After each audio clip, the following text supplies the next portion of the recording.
gets hit with that right click. Sleepy was ready for him. Just a little opening is all the Dynasty need to press forward now. There's always that flexibility with Nevix as a player. When he gets his teammates back up. They need a big Dragon Blade if they want to keep their hopes alive here, and I think they've got exactly what they need. Obi comes in. That's what you do, man. Oh, what? What?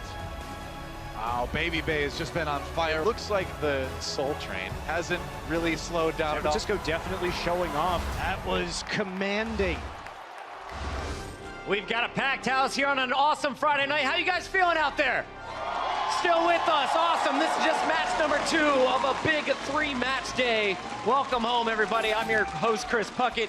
This is the Overwatch League, and we are closing out stage 1 of the regular season. Just 2 days left, and here to bring you all of the action here on the second to last day. We got Bren, we got Crumbs, we got our insider Zoe once again, and now we're getting into the interesting matches. These are the ones that have massive playoff implications, and so as we take a look at the schedule here, highlight, who are you more afraid for? Is it Seoul Dynasty or the Valiant who plays at 8 o'clock? Oh, you know, I actually think Seoul Dynasty is the one I fear for the most because they don't even have their faith in their own hands anymore. It's not just about them performing absolutely flawlessly, but they also need to have Valiant and Boston tomorrow perform in a certain way for them to get to the playoffs. Seoul has to rise on back to the top. We'll see if they can start it right now as we welcome our first team to the stage. Give it up for the Dynasty.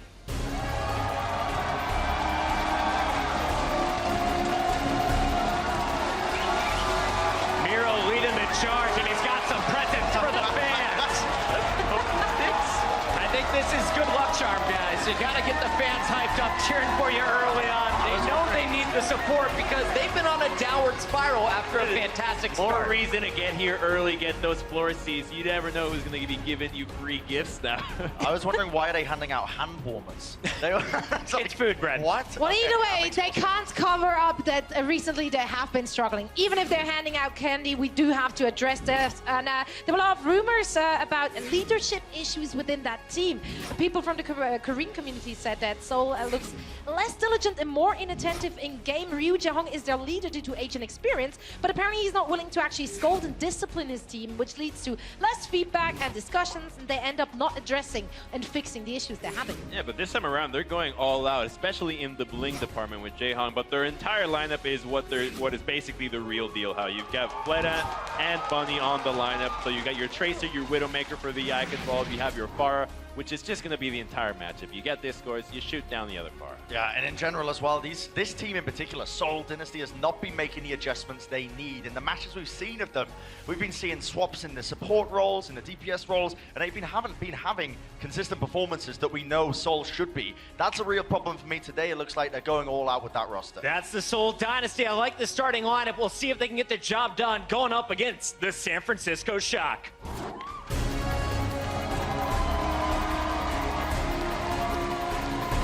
Sleepy, don't look so happy, buddy. Dak's ready to go. The support's leading the charge for the Shock today, and they're coming in with a 3-6 match record coming off that heartbreaking loss to the Gladiators. Today, can they take down the Seoul Dynasty? That is a very good question, Puckett. I did talk to their coach, Brad, and I asked him what approach they're going to take going up with the Seoul Dynasty. And he told me that you cannot really cheese those Korean teams. They adapt too quickly and you just have to play fundamentally sound Overwatch and execute. And that's how you're going to win against them. I don't think that sounds quite right. If anything, the entire stage has proven that these teams have not been able to adapt on the fly very quickly. How long has it taken these teams to figure out how to deal with Jake's Junkrat? Yeah. Junkrat as a hero itself has been so we need to nerf it. Thank you, Jeff. Yeah. But looking at this squad, who are kind of the threats on this team right now, Brent? So for me, it's Dante and Nevix being these two consistent players. They keep performing day in, day out.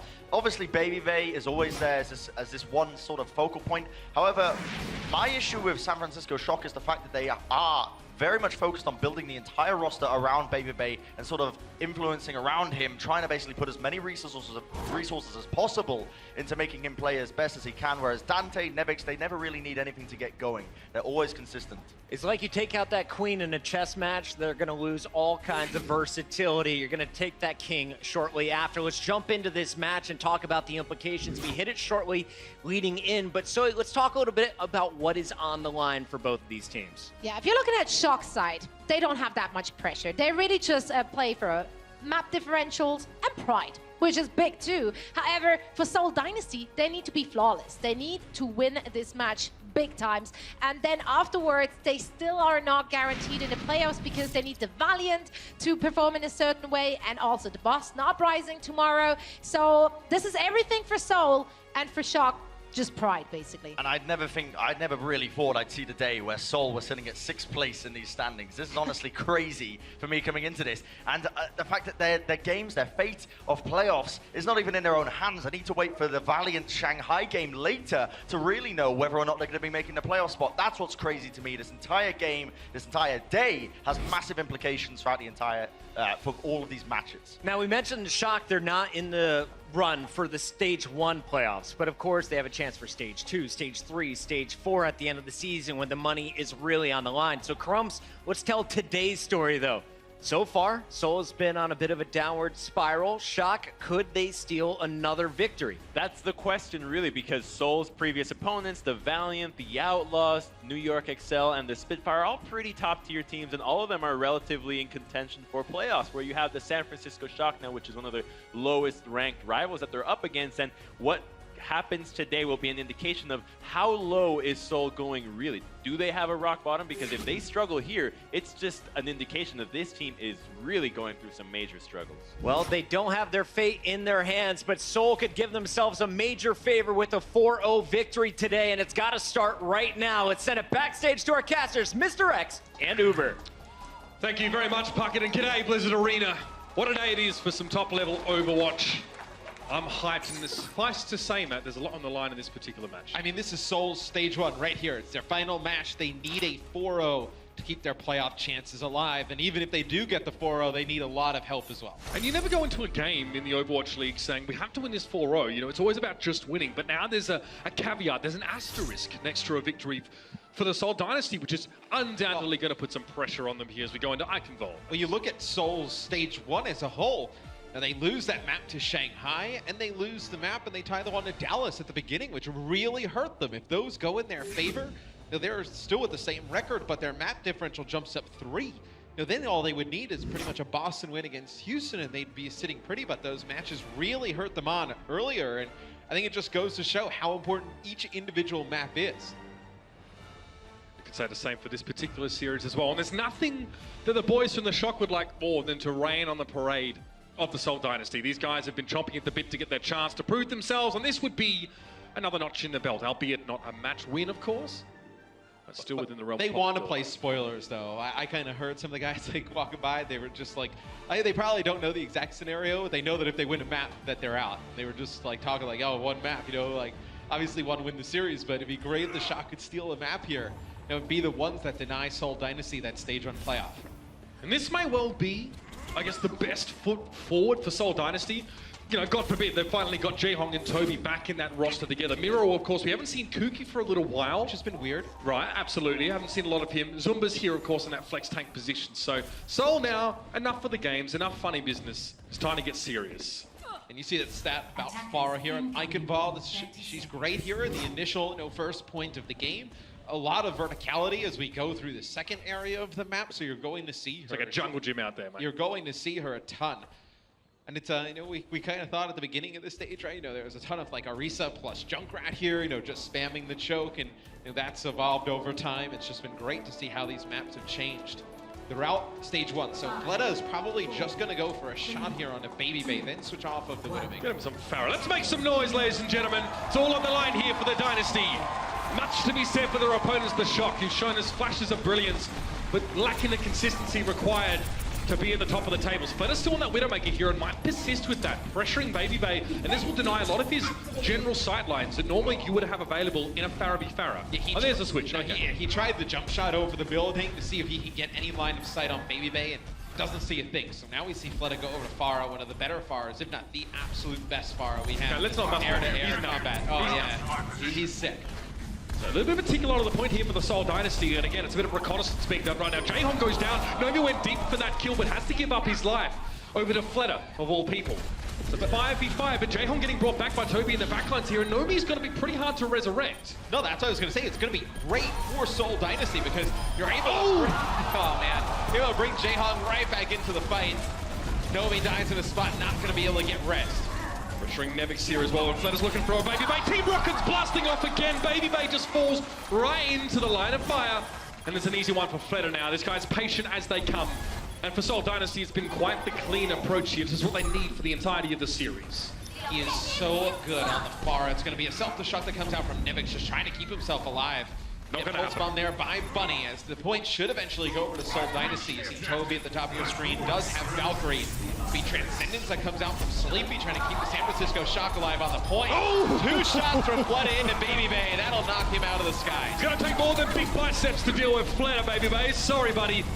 Again, he knew he had no value in really shooting the targets on the ground with that Transcendence in place, so he goes for the target not being healed up, and that was Baby Bay.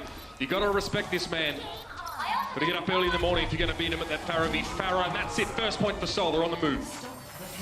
Fleta will change off of Pharah here. We'll go over to Genji. So Seoul wants to get extremely aggressive on the high ground, and it's actually a great switch, right? Because Baby Bay has now gone over to Widowmaker. You can just dive right on top of Baby Bay, give him a lot of trouble. Doesn't want to try Pharah v Pharah anymore. Fleta's on this Genji. Should point it out.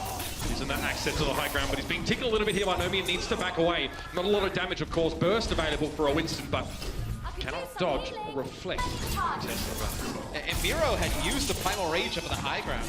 You know, maybe he got low on HP, just trying to push some members back towards the gate, but they're not really going to get anything out of that Primal Rage. Now he's going up top. Gets Nevix really low, doesn't get the demon. Toby's down though. Baby Bay managed to pick him up from the top of the tower. So you saw a lot of Nevix and a lot of Nomi just trying to get involved and displace some of the Seoul Dynasty, but that confusion was easily averted by Seoul. They just reserved themselves to come back into the fight, and now it's a cleanup. The San Francisco Shock tried to really make a mess of things there for Seoul, but all they did was put them in uncoordinated positions. And Seoul kept going for the high ground, and eventually Baby Bay went down towards that lower part, and as soon as he goes low, Zumba just goes right around the corner as Diva flies in, takes him out. As the infrared sight comes in from Baby Bay, but look at the pressure that's being put in here by Seoul Dynasty for a second there. Bunny was going to go off the side. He gets tagged up with a shot from Baby Bay, but you know, this is going to be very dangerous, this pulse bomb, right, Mitch? Everybody comes out in that close quarter area, maybe able to get something. Good opening in the fight here, though. Sleepy's found Bunny, another Dragon Bait for Fleta. He actually gets a quick little burst heal from the Transcendence on his own team, but it's not going to be enough. Baby Bay doesn't care about healing over time. He's got the burst. And he deals with that Fleta with the Dragon Blade. Soul wrap around, though.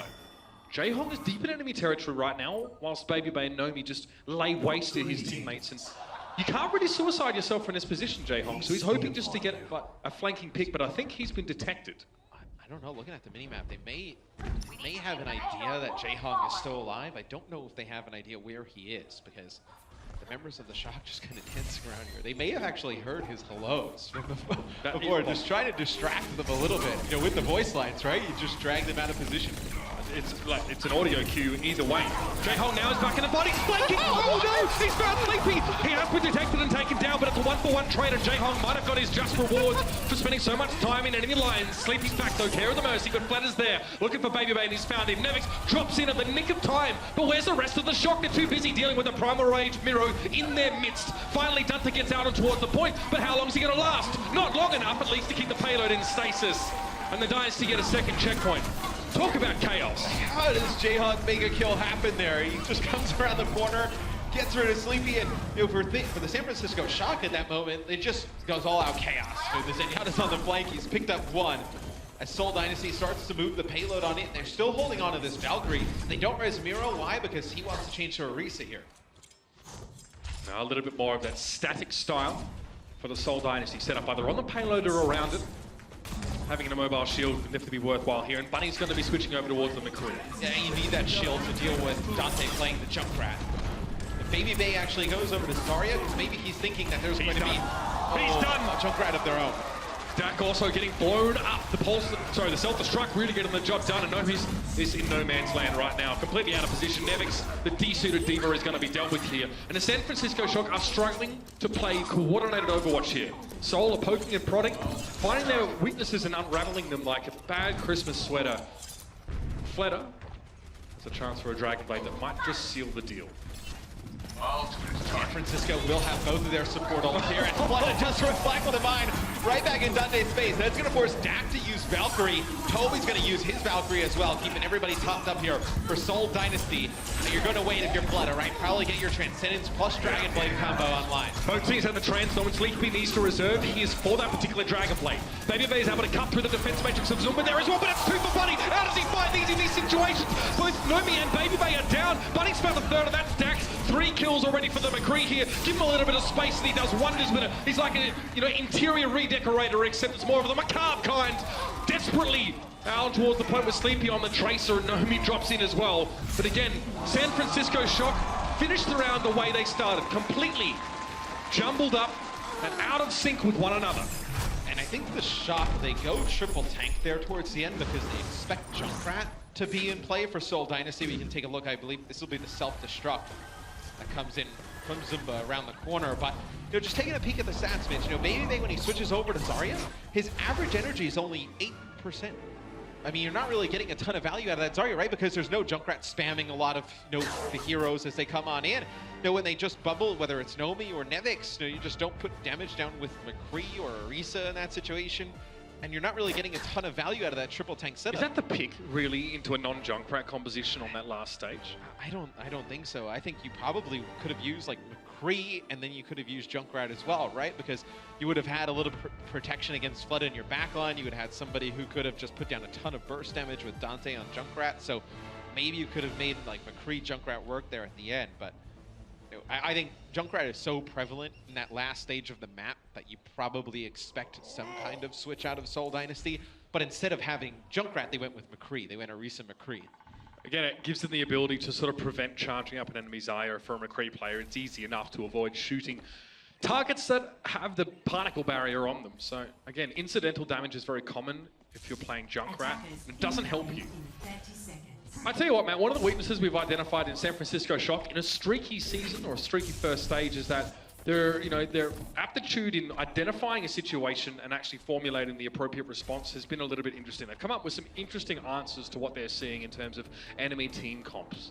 Yeah, it seems like they haven't really adjusted much since the beginning of the season. I think the one kind of map you look at specifically is like Horizon Lunar Colony. They just really haven't figured that one out. It'll be Zumba firing some micro rockets, trying to get some charge. Baby will be playing Pharah here. It'll be Fleta with the Pharah on defense. So mirror comps coming out from both sides. Now, what's the answer for Baby? He struggled going the 1v1, in the Pharah sense against Fleta earlier on here. Perhaps he avoids Fleta and tries to get damage elsewhere, but he can't. He can't get away from the guy. He needs a direct rocket hit. But Dante's finished the job. So Baby getting early damage on towards a D.Va mech, and then it's done. Baby found Zumba, though, desuited and now destitute. But again, another shot, and Fleta is trying to track Baby. Wherever he goes, another one. This guy is being forced to respect the master of Pharah. Yeah, it's so difficult because he doesn't want to get to this Pharah v Pharah battle in the sky. Next with run rocket on to Toby. Wants to put pressure on those players on the ground. He did a great job, putting down a ton of damage on Zumba. They do get Toby out of the sky. Oh, that's with a nice kill there on the bunny. That's huge. Pulse bomb for Zumba. He has to back away, and now Dante can sort of pursue. He's found Jayhawk hiding in the cloisters, hoping to benefit from the defensive nature of that D.Va being there, but it's going to be San Francisco to take this first point here rather quickly, and they got that Mercy to start it off. Yeah, Dante finishing off Zumba at the beginning, right, getting him D-Mech. That starts to snowball for the San Francisco Shock, and I feel like he's been, speaking about Dante, one of the more, improved players throughout stage one. Now we get some people on the payload here for the Shock. They can start to get it going, but his Tracer play has improved significantly since the beginning of the season. And we talked about one of the weaknesses of the Shock earlier on at the start of this round. Matt, one of the strengths is the no respect and the confidence that they can generate purely just from, being there. They don't really need to work with momentum. They can generate their own kind of momentum, which, by the way, if you look at the laws of physics, is a very, very, very handy thing to have. So Baby with a barrage now will be looking for the optimal time to let that one go. Yeah, but they can back out here. Toby has used his Valkyrie, so they're going to push a little bit further back as the San Francisco Shock have their own Valkyrie and Transcendence for this next fight. I think Seoul maybe thought that they were going to push up a little bit further at the top of the castle, try and take more real estate on the map, but the Shock are down by that choke as Fleta now trying to work behind enemy lines. I mean, in all fairness, they have taken away a lot of that ground the Shock were hoping to use against them, which is going to allow them to contest a little bit more safely. Again, a lot of hinges on this man. We've got a lot of Baby Baker action here at the moment. We need to see how he performs in this 1v1. He takes Fleta low. Again, Nomi could have been there to back up the damage, but he was otherwise occupied. And now Zuba wants to get to the backline. There's going to be a barrage from Baby Bay to try and stop Bunny. He actually gets both Zuba and Bunny, so he keeps his backline alive. That's perfect. And now's an opportunity here for the San Francisco Shock to keep working forward. Sleepy can hold the Transcendence. Baby Bay's back on his feet now. Miro trying to swing a few fists here. And the San Francisco Shock coming out on top in that fight. Nicely done. It was brutal and it was scrappy, but they're getting there. It was a really nice barrage from Baby Bay, but Nomi actually pops Primal Rage and knocks some players down from the bridge back towards the payload, back towards Baby Bay. And then he goes and finishes off Jaehong at the end, who pops his Transcendence, just pushes him out of play. So you can see here, we'll watch it from Baby Bay's POV. He's watching Zumba, look. Straight to the backline. He knew he had to peel, and he did a great job of that as well. Beautiful stuff. Now we're on to the last fight of this particular stage here. Self-destruct thrown down, but Sleepy got taken down to the backline by a Pulse Bomb. That might be a little bit difficult. Nevix desperately turning his head, trying to prevent the damage coming in from the barrage, but no, there's too much damage from too many different directions. And the Seoul Dynasty hold just outside the gate, and the issue is that's a heck of a long walk back for the San Francisco Shock, Matt, especially without support ultimates. Yeah, it's going to be a long trip back. They're going to have to force out one of these support ultimates. Jaehong will end up getting his at 72%. So it's the same thing we saw on Seoul's offensive side. As soon as they recognize Baby Bay switch, they go Genji, but he's actually able to take out Jaehong. It's going to be Toby not going to use the Valkyrie, going to res him right back up. Okay, so that positioning for a Widowmaker is actually very strong if you have, good space control and defenders there, because it's really hard for Seoul to actually kill him without a Widowmaker of their own. He's so far away from them.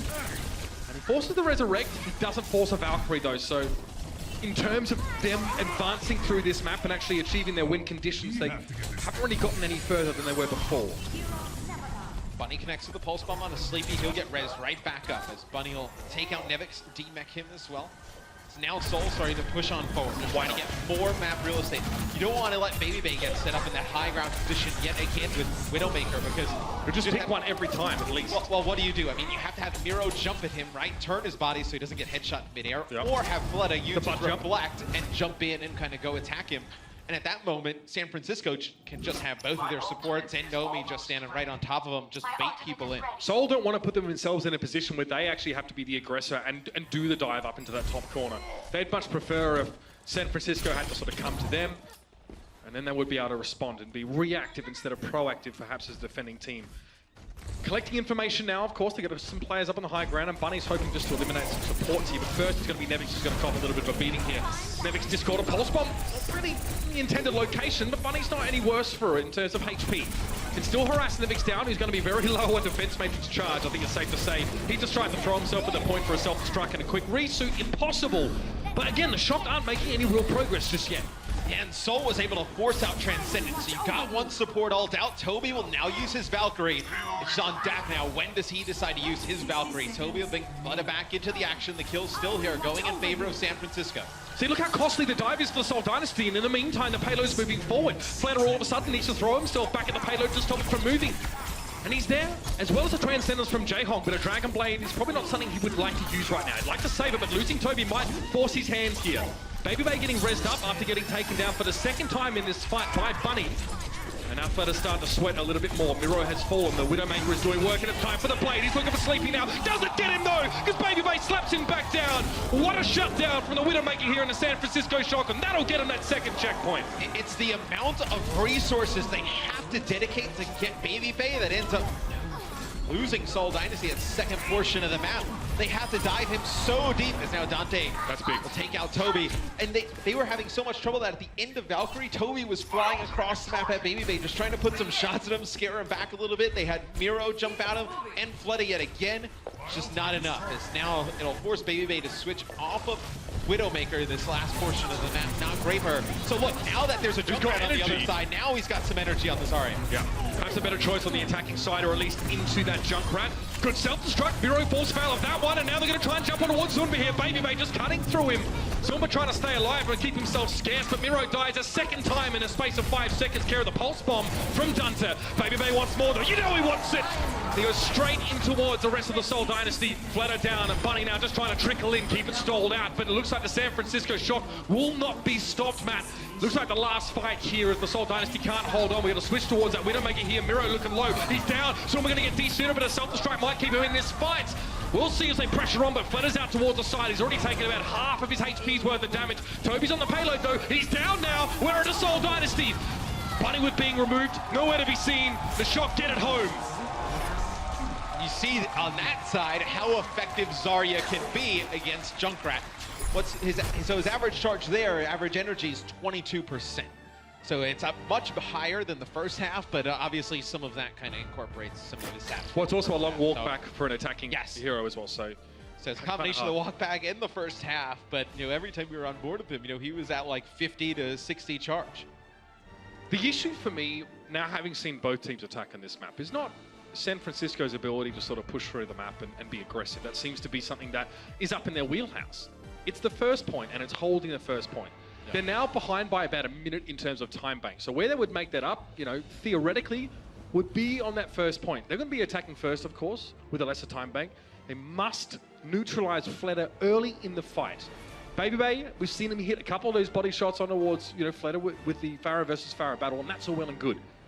They must neutralize Fletter instead of trying to ignore him and deal with the rest of his teammates, because if you give Fletter room, he is going to punish you for, for not respecting him. Yeah, I think it's really that Pharah v Pharah battle. If you can connect with that first rocket onto the enemy Pharah, or even Mercy, and just have that Mercy drop off of the Pharah, then it allows your Pharah, whoever connects that direct hit rocket, to put the extra damage down on the ground, because you're not really going to have to worry about that other Pharah in the sky. The last time San Francisco managed to take this point, they removed Toby from the fight first. They actually dived on him with D.Va and with Nomi on the Winston, so that's something that they probably want to see here. Notice no early Widowmaker play from the San Francisco shot. They're not really, messing around. You only have a minute. I mean, there's no reason to kind of, waste a few seconds with the Widowmaker at the beginning of the game when Flood is not going to peek. He's going to play around that center pole. Miro in early, but again, characteristically, always seems to have his jump pack off cooldown to escape to safety. Baby Bay's a little bit worried right now, but he's hit Fletter with that first rocket, almost found a second, and desperately Toby's going to jump to him with Guardian Angel and keep him topped up. It's another direct hit. Baby Bay has to complete these kills to give his team that peace of mind on the ground. But again, close, no cigar. Again, Fletter really wants to fight this one. These two are happy to go head to head. That's where the San Francisco Shock are going to get their advantage, though, when Baby Bay cops another direct hit. There'll be LRS, Nomi back up. Dante is behind enemy line. 5 seconds. Has to get on the point. You see Dante just trying to play for that high ground. He will touch point here for San Francisco. Baby Bay takes another 2 direct hits to the Rockets. It was off Screamer. Fletter gets rid of him, and that's been the problem for the Shock here. They've got no one that can really stand up to that man, and Fletter now is starting to do work. Nevix is going to get desuited. You can see Dante trying to keep himself at arm's length from enemies on the point, but he can't really keep it stalled out. He's forced to back away. 2 blinks used, and he's out of them now. Blink twice if you're in danger, 3 times if you want to run out of cooldowns. Now it's going to be Sleepy and Nomi up on the point. Transcendence desperately employed to elongating this fight. Nomi's got a bit of a lone time on the point, but Bunny wants to harass him. Sunba, that's big. 2 kills for him. And the Shock gets shut the heck down. So Fleta picks up that first kill on Baby Bay, goes around the corner of the pole, drags Nomi all the way off of the point because he's just trying to put any damage, like block him out, goes all the way back around the pole, gets a D-Mac on to Nevix, finishes him off, and oh, by the way, he's still alive. Nobody on San Francisco ever was able to kill him. Like how we talked about how you have to dedicate so many resources to get Baby Bay out of that position with the Widowmaker. Flood is the same way on Pharah. Once he kills that enemy Pharah, it's just game over. I mean, there's nothing you can do to get him out of that sky. Like I said, close but no cigar for Baby Bay in a couple of those engagements. Fletter has the confidence of a man who believes himself to be immortal, of course. But a couple of those direct hits were there. Again, there wasn't much finish up. Imagine a world where Baby Bay's able to engage Fletter close enough to the ground where he gets that first direct hit, and then someone like Nevix or Nomi is actually able to get deep enough in to actually get extra damage on and actually jump on that. That's how the Shock did it the first time, Matt. They managed to jump on Toby after he took a hit from Baby Bay. It's crazy that a team with a guy like Fleta, how good he is, and Jaehong, like they, right now statistically not looking good for this stage playoffs. Like this team has so much talent. So now it'll be the San Francisco Shock on defense. Only 2 minutes and 7 seconds here for Soul Dynasty to attack. And just to remind you, they need map wins. They need a 4-0 result in this match to stay alive for the playoffs. To even give themselves a chance. Yes, to give themselves a shot. Yes. So the plan is, again, for attackers on this map, Fletter, once he deals with Baby Bay, or if he has a little bit of peace and quiet without having to worry about the other Pharah, get damage down onto the grounded targets and wait for Bunny to follow up with a Tracer to complete the kills. That's the plan. What might not happen though, Fletter's actually been felled by Baby Bay here. Yeah, and he The one dies. time he gets him, we don't get to see it. And he dies in a spot where you're not going to be able to get res, and they're going to push all the way on forward, really deep. Baby Bay's up top in the building, and Dante's there to finish off Jaehong, so you're going to have to wait for him to come off of spawn. As Baby Bay's built up a nice advantage in terms of ultimates with Pharah, right? 47% to just 16 on the other side. Toby, though, much closer to Valk than Dak. Baby Bay was pretty confident that Fletter wouldn't switch to Widow to try and snipe him there because he was picked over right in sight line of the spawn doorway for attackers. Confidence there, no doubt about it. It didn't prove to be his undoing, so fair's fair. No, he's just getting slapped in the corner though. Fletter nailing him. No kill, so it just equals ult percentage for Dak. Soul is playing this real slow here as Toby gets hit with a rocket. He's extremely weak. Toby's down. Yeah, and then what happened there is Nevix jumps up, gives a little bit of a defense matrix where Baby Bay allows him to get a free It might shot not there matter at though, Toby. Matt. It may not matter. Baby Bay's up over the top here and Fletter might not already have his healing available right now, and that's where Dunton looked to strike. Fletter cut down to half. The Tracer was pursuing him on foot. Nevix being brought back now, and hopefully a re-super. Dak has to give his life up, and Nevix can't even get back in the mech. That's not what you want at all. Baby Bay has to go off the point to try and hit a barrage, and they've handed the map over to the Seoul Dynasty.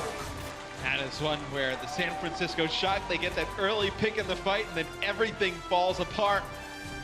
They have to res Nevix. Dak getting very close to Valkyrie. If Nevix gets back in, maybe it stays alive a little bit. Dak gets some of that healing on the tank.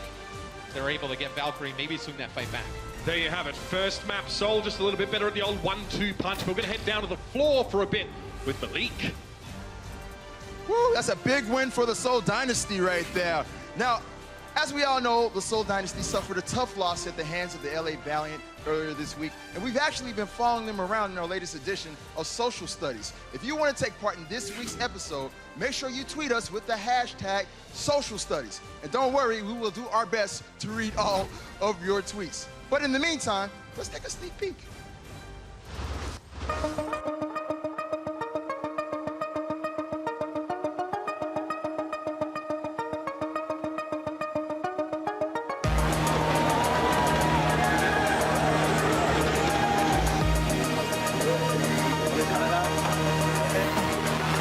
As we see, basically, Seoul is just... Oh, that's the third time! Oh, what?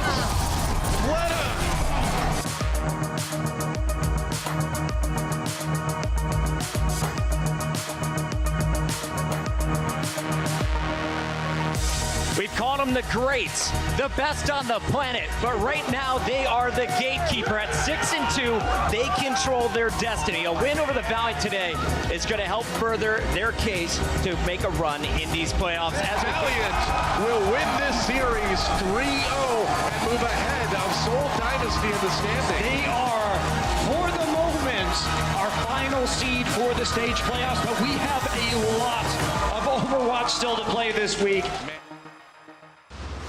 The Overwatch League is brought to you by T-Mobile, America's best unlimited network. Omened by HP, the official PC and display of the Overwatch League. And by Intel, the official computer processor of the Overwatch League.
류재홍, 서울 다이너스티. Here comes Jae-hong, the Anna god himself. This is the man to watch out for. He potentially is the best player in the world, really. 제가 이 류재홍이란 이름은 제 실명인데 이 아이디를 쓰게 된 이유는 저희 한국에서 어떻게 보면 게이머들은 다 닉네임이란 걸 쓰잖아요. 근데 저는 제 실명을 씀으로써 좀 다른 사람들과 좀 다르게. Oh, are you kidding me? Every time I feel like I've seen the top Jae-hong play of all time. 한국의 군대는 이제 성인이 되면은 무조건 가야 돼요. 저는 공군을 나왔고요. 공군은 제가 24살 때, 지금은 27살이고 군대도 어떻게 보면 협동으로 하는 그런 것들이 많았기 때문에 도움이 된다고 생각해요. Oh, that's a lot of damage from Jae-hong. Look at that! And there's another clip for Reddit. 팀을 위해서 제 목표는 당연히 우승이죠. 우승을 위해서 모든 것을 할 거고 많은 지원을 할 겁니다. Well, your boy Jae-hong may have left the Air Force, but he's still flying high. However, Seoul Dynasty as a unit have not had the first stage we would have liked to have had. We've all been plagued by sickness here, players and casters alike, trust me. But again, you know, they've had some substitutions. Seoul Dynasty work with so many of these, you know, secondary DPS players. Perhaps they just haven't found the golden formula yet. I think Bunny has looked really good playing Tracer for this team, and I know in map number 2 we do have a sub for Seoul Dynasty. It'll be Wakid that comes in. So Wakid does play a lot of the Junkrat here when they want to run like Junkrat Widow, like Wakid will come in, he'll play that. Oh, actually, so it's Munchkin and Wakid that come in, to be honest. So this is interesting. Okay. So we don't have Fleta in here. So I just assumed that they were just going to bring Wakid in for Bunny, but they bring Munchkin in for Fleta. So that's interesting after seeing how good Fleta was there. When was the last time we saw Seoul Dynasty run without Fleta? Against Shanghai Dragons. That was probably the last time we saw them play without Fleta. Right. If you're the San Francisco Shock, I think the only thing this does is just fuel your desire to punish here. Perhaps, you know, the Defiance. I mean, this is a team, by the way, with no respect. We know the San Francisco boys love to get a bit of rough and tumble on. They see a lineup without Fleta, they're going to be out for blood. Especially on a map like Anubis, you take him out, or a map where you could, like, it does kind of get interesting where, you know, you do have teams, you know, when we go to point B, struggle, take that point sometimes within time. It's, I know, interesting to take him out of the lineup. We'll see what Seoul Dynasty decides to do. At least they know you're leaving Jae-hong in, right? I guess that's the best part about it, because I know a lot of people talking why you take him out of the lineup, put Guido in. I think it's a team, Mitch, to be honest, I think they're just worried about the long haul. I think they haven't kind of bought into, like, you know, we need to be the best team, like, right now. Like, I think they're in the mindset of, you know, this season's going to be long. Like, let's plan. Look, their record's going to be great, right? Like, they're always going to be, like, in contention. I think they're not really kind of throwing all their eggs in this one basket in stage 1. They're kind of building for the future. Here's the thing, right? There's two sides to the coin. A lot of people are sort of freaking out about the performance or lack thereof of their team right now. Okay. Yeah. And, you know, it's fair to say you guys need to sort yourselves out and relax, because there's 4 stages. But at the other end of the spectrum, this is the only stage of the Overwatch League we've ever had. So people's scale or the scope of their experience with the Overwatch League has only been one stage. So it's very easy for people to overreact, perhaps a little bit about how their team's performing when this is the first stage ever. Again, it's not a team that, you know, leaves with a record like whether it's Florida or Shanghai, right? Like, they're going to finish, you know, potentially they win this series 7-3. Like, they're going to finish in the upper echelon of the league. Like, their record is going to be very good. It's just they may miss out by, like, in terms of map count and whatnot on the stage playoffs. On defense, BabyBay will play Widow, Dante will play Junkrat, and they'll play a little bit close. So this is the new strategy we've been seeing. We saw a lot of people set up on the high ground. Now it'll be BabyBay playing close with Widowmaker. When they start to dive in, he'll jump back out to this position. And again, Seoul are playing the same composition they would have played with Fleta in the lineup on this map. It would have been a Genji. Less likely we'd see the Widowmaker, given the presence of the Orisa on the enemy team. It makes life just a little bit harder. BabyBay is not protected fully by that shield, of course. It only covers a very small amount of his model, if at all, depending on the viewing angle of the attacker. So he still needs to keep his wits about him, but note that there's going to be easy peel for Nevix to run back to him. And Munchkin seems to have fallen just to a stray grenade will be brought back. That Venomine from BabyBay connects with Wakid, who's playing Genji, just trying to go all the way around on that right-hand side, potentially set up a flank. So the dive comes in here for Seoul. Oh, Jae-hong almost connects the few orbs right to BabyBay's face. BabyBay hits a big headshot there, and that helps him chunk Miro down awfully fast. Does he want to play up close here? BabyBay a little bit concerned about Wakid flanking far right. He'll have no company for the time being. It's just Munchkin tickling the point. Oh, Jaehong! Okay, tries to assassinate there, but doesn't quite finish off Baby Bay. Backs off. And Seoul is pretty split right now. There's Wakid and Zumba who are behind, Munchkin who's now on the point, and then both supports are stuck by the bridge. You see, both supports do fall.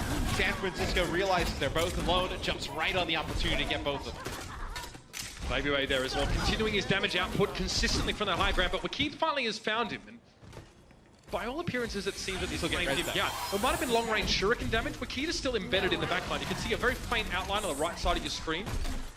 Now you won't see it, but he's in the backline, so we'll have to see a different setup position for Baby Bay here. And Zumba's all the way in the back there with Wakid, pretty much by the mega health pack, by the archway as we go towards point B. He's now wrapped all the way back out. He's still behind enemy lines, getting close to a Dragon Blade, but he is actually all the way on that top archway by point B right now. I mean, Seoul are trying to, you know, get some sort of pincer set up. From multiple angles. Yeah, well, again, I mean, that's how pincers work. Well, we saw, remember it was the Gladiators who actually had this situation, right, where Surefour was behind enemy lines for so long and it backfired. All right, Mercy's down though, so this is going to be tough for the Dynasty. They're going to have no resurrects here, and Munchkin realizes that he's probably going to be the only player on the point for the duration of that fight. It has to be a big plug pull for Seoul. And Zumba goes on the flank to try and get with Wakid, and Nevix like isolates him. No help from Wakid comes in and just gets demeched and taken out. So you still have this setup for Seoul Dynasty. Only a minute 23 seconds on the clock. You can still see where he is. Ooh, and he's actually around that corner on the left-hand side, so Baby Bay can. It's going to be a Dragon Blade, surely. Oh, Baby Bay now spots him out. Reflect is there. Baby Bay's still fairly healthy now. Wakid forced to give up his position. Supercharger being drawn out, though, and you can see the Shocker keeping that fairly well defended by the convex shielding Orisa will offer. Looks like the fight may well have started here. It's a very disjointed start, to say the least, and now it's got to be a Dragon Blade. Baby Bay is low. He's going to hold on to it. Oh, that's how you get back at him, though. Baby Bay across the way cleans up Wakid, and it looks like it'll be all over for the Widowmaker. He was down to about 10, 20 HP. Yeah, they'll use Valkyrie to bring both tanks back up. So Miro's back in the action, same with Zunba. Dak gets out of harm's way, just trying to hold on to his Valkyrie. You see Baby Bay just trying to connect on some shots of players leaving, so now Wakid holds on to Dragon Blade. They did burn Valkyrie during that fight. The Shock were able to hold on to both their support ults here, Mitch. 30 seconds left. You need a big Transcendence Dragon Blade combination. The bad part is you have both support ults for the Shock online. I can't believe we're seeing this from the Shock. This is an ironclad defense, inexorable in fact. Like Fort Knox up in this. But let's see if it remains to be that way now. Of course, as a Seoul Dynasty, you're going to be propelled forward by desperation, if nothing else, with only 7 seconds left in this round. It could.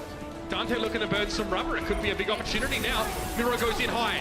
Doesn't spot anyone early on, and now the Riptide could be crucial. He's going to be looking. Oh, no, he's going to go with Wakid here. Jaehong's down early in the fight, though, and this is where it all begins. Self-destruct hits to the skies. Zumba tries to make it happen, but Nomi's knocked away. Miro lands on Baby Bay and removes the Widow. Wakid is back. Yeah, but now Toby, he only has the one res, has to use it on Wakid. You don't get your own Transcendence. As now the Transcendence comes in from Sleepy, the kills come in from the Shock. Baby Bay's found him yet again. The wick is burning, and there's only just the one player inside. What? So what happens is Jaehong and Wakid die at the same time.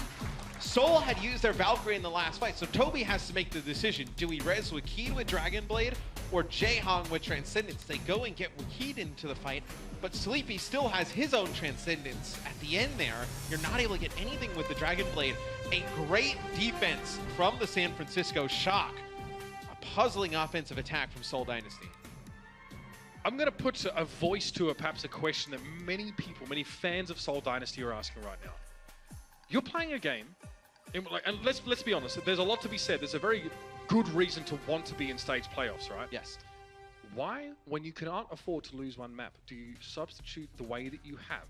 And clearly cause them to be a little bit listless, a little bit without direction. Seoul Dynasty had the players there, but they didn't execute well. They spent so much time trying to sneak around. Yeah. It's the same thing that we saw from the Gladiators when they lost their match on Anubis last week, I believe. You had, whether it was your Tracer or Genji, go all the way on that flank, try and get towards that high ground, create that pinching attempt that never actually ended up happening. So, we'll see. Seoul Dynasty, they're in a very tough spot here, Mitch. As you know, we talk about sometimes like the disparity between kills between teams. In that game, it's the Shock out-killing Seoul Dynasty 18-3. This is curious now. Obviously, Sleepy there as well with the key contributions removing Mercy. there's no Widowmaker in this. Okay, Munchkin switches back, or he was main, so he has to run back to spawn. I think Jae-Hong was on the low ground here, so they're going to play the classic sort of setup that we did sort of see. And I like this, because this is going to force San Francisco to pony up and show us that they've got that sick dive ability. Yes. Right? We need to see them be coordinated. You have to be super on point with the rest of your teammates to break this kind of hole. And San Francisco didn't demonstrate that very well at all in the previous round. San Francisco work around individuals to a great degree, i.e. Baby Bay or others. They have to go now as a unit. It's really what they've struggled with throughout stage 1, just really coordinating these attacks as a team. So you see Baby Bay firing some shots up at Munchkin on the high ground. Dante's actually working behind him, so they're trying to get a lot of pressure on Munchkin on the high ground. Now Munchkin can challenge this because you can see that Toby is in his vicinity. So there is always mercy healing, never too far away. Nevix has already taken down Jae-Hong. Jae-Hong the only player on the ground, by the way. There was already a couple that were there. But Munchkin's found Dante, so it's been responded to. No, Baby Bay's gonna hit that one. He does, he gets the headshot. Shuriken's claimed the Widowmaker, and now he wants 4. Toby, he'd be the target to get rid of him if he didn't want to deal with Resurrects. But Toby escapes. He gets across and he brings Munchkin back.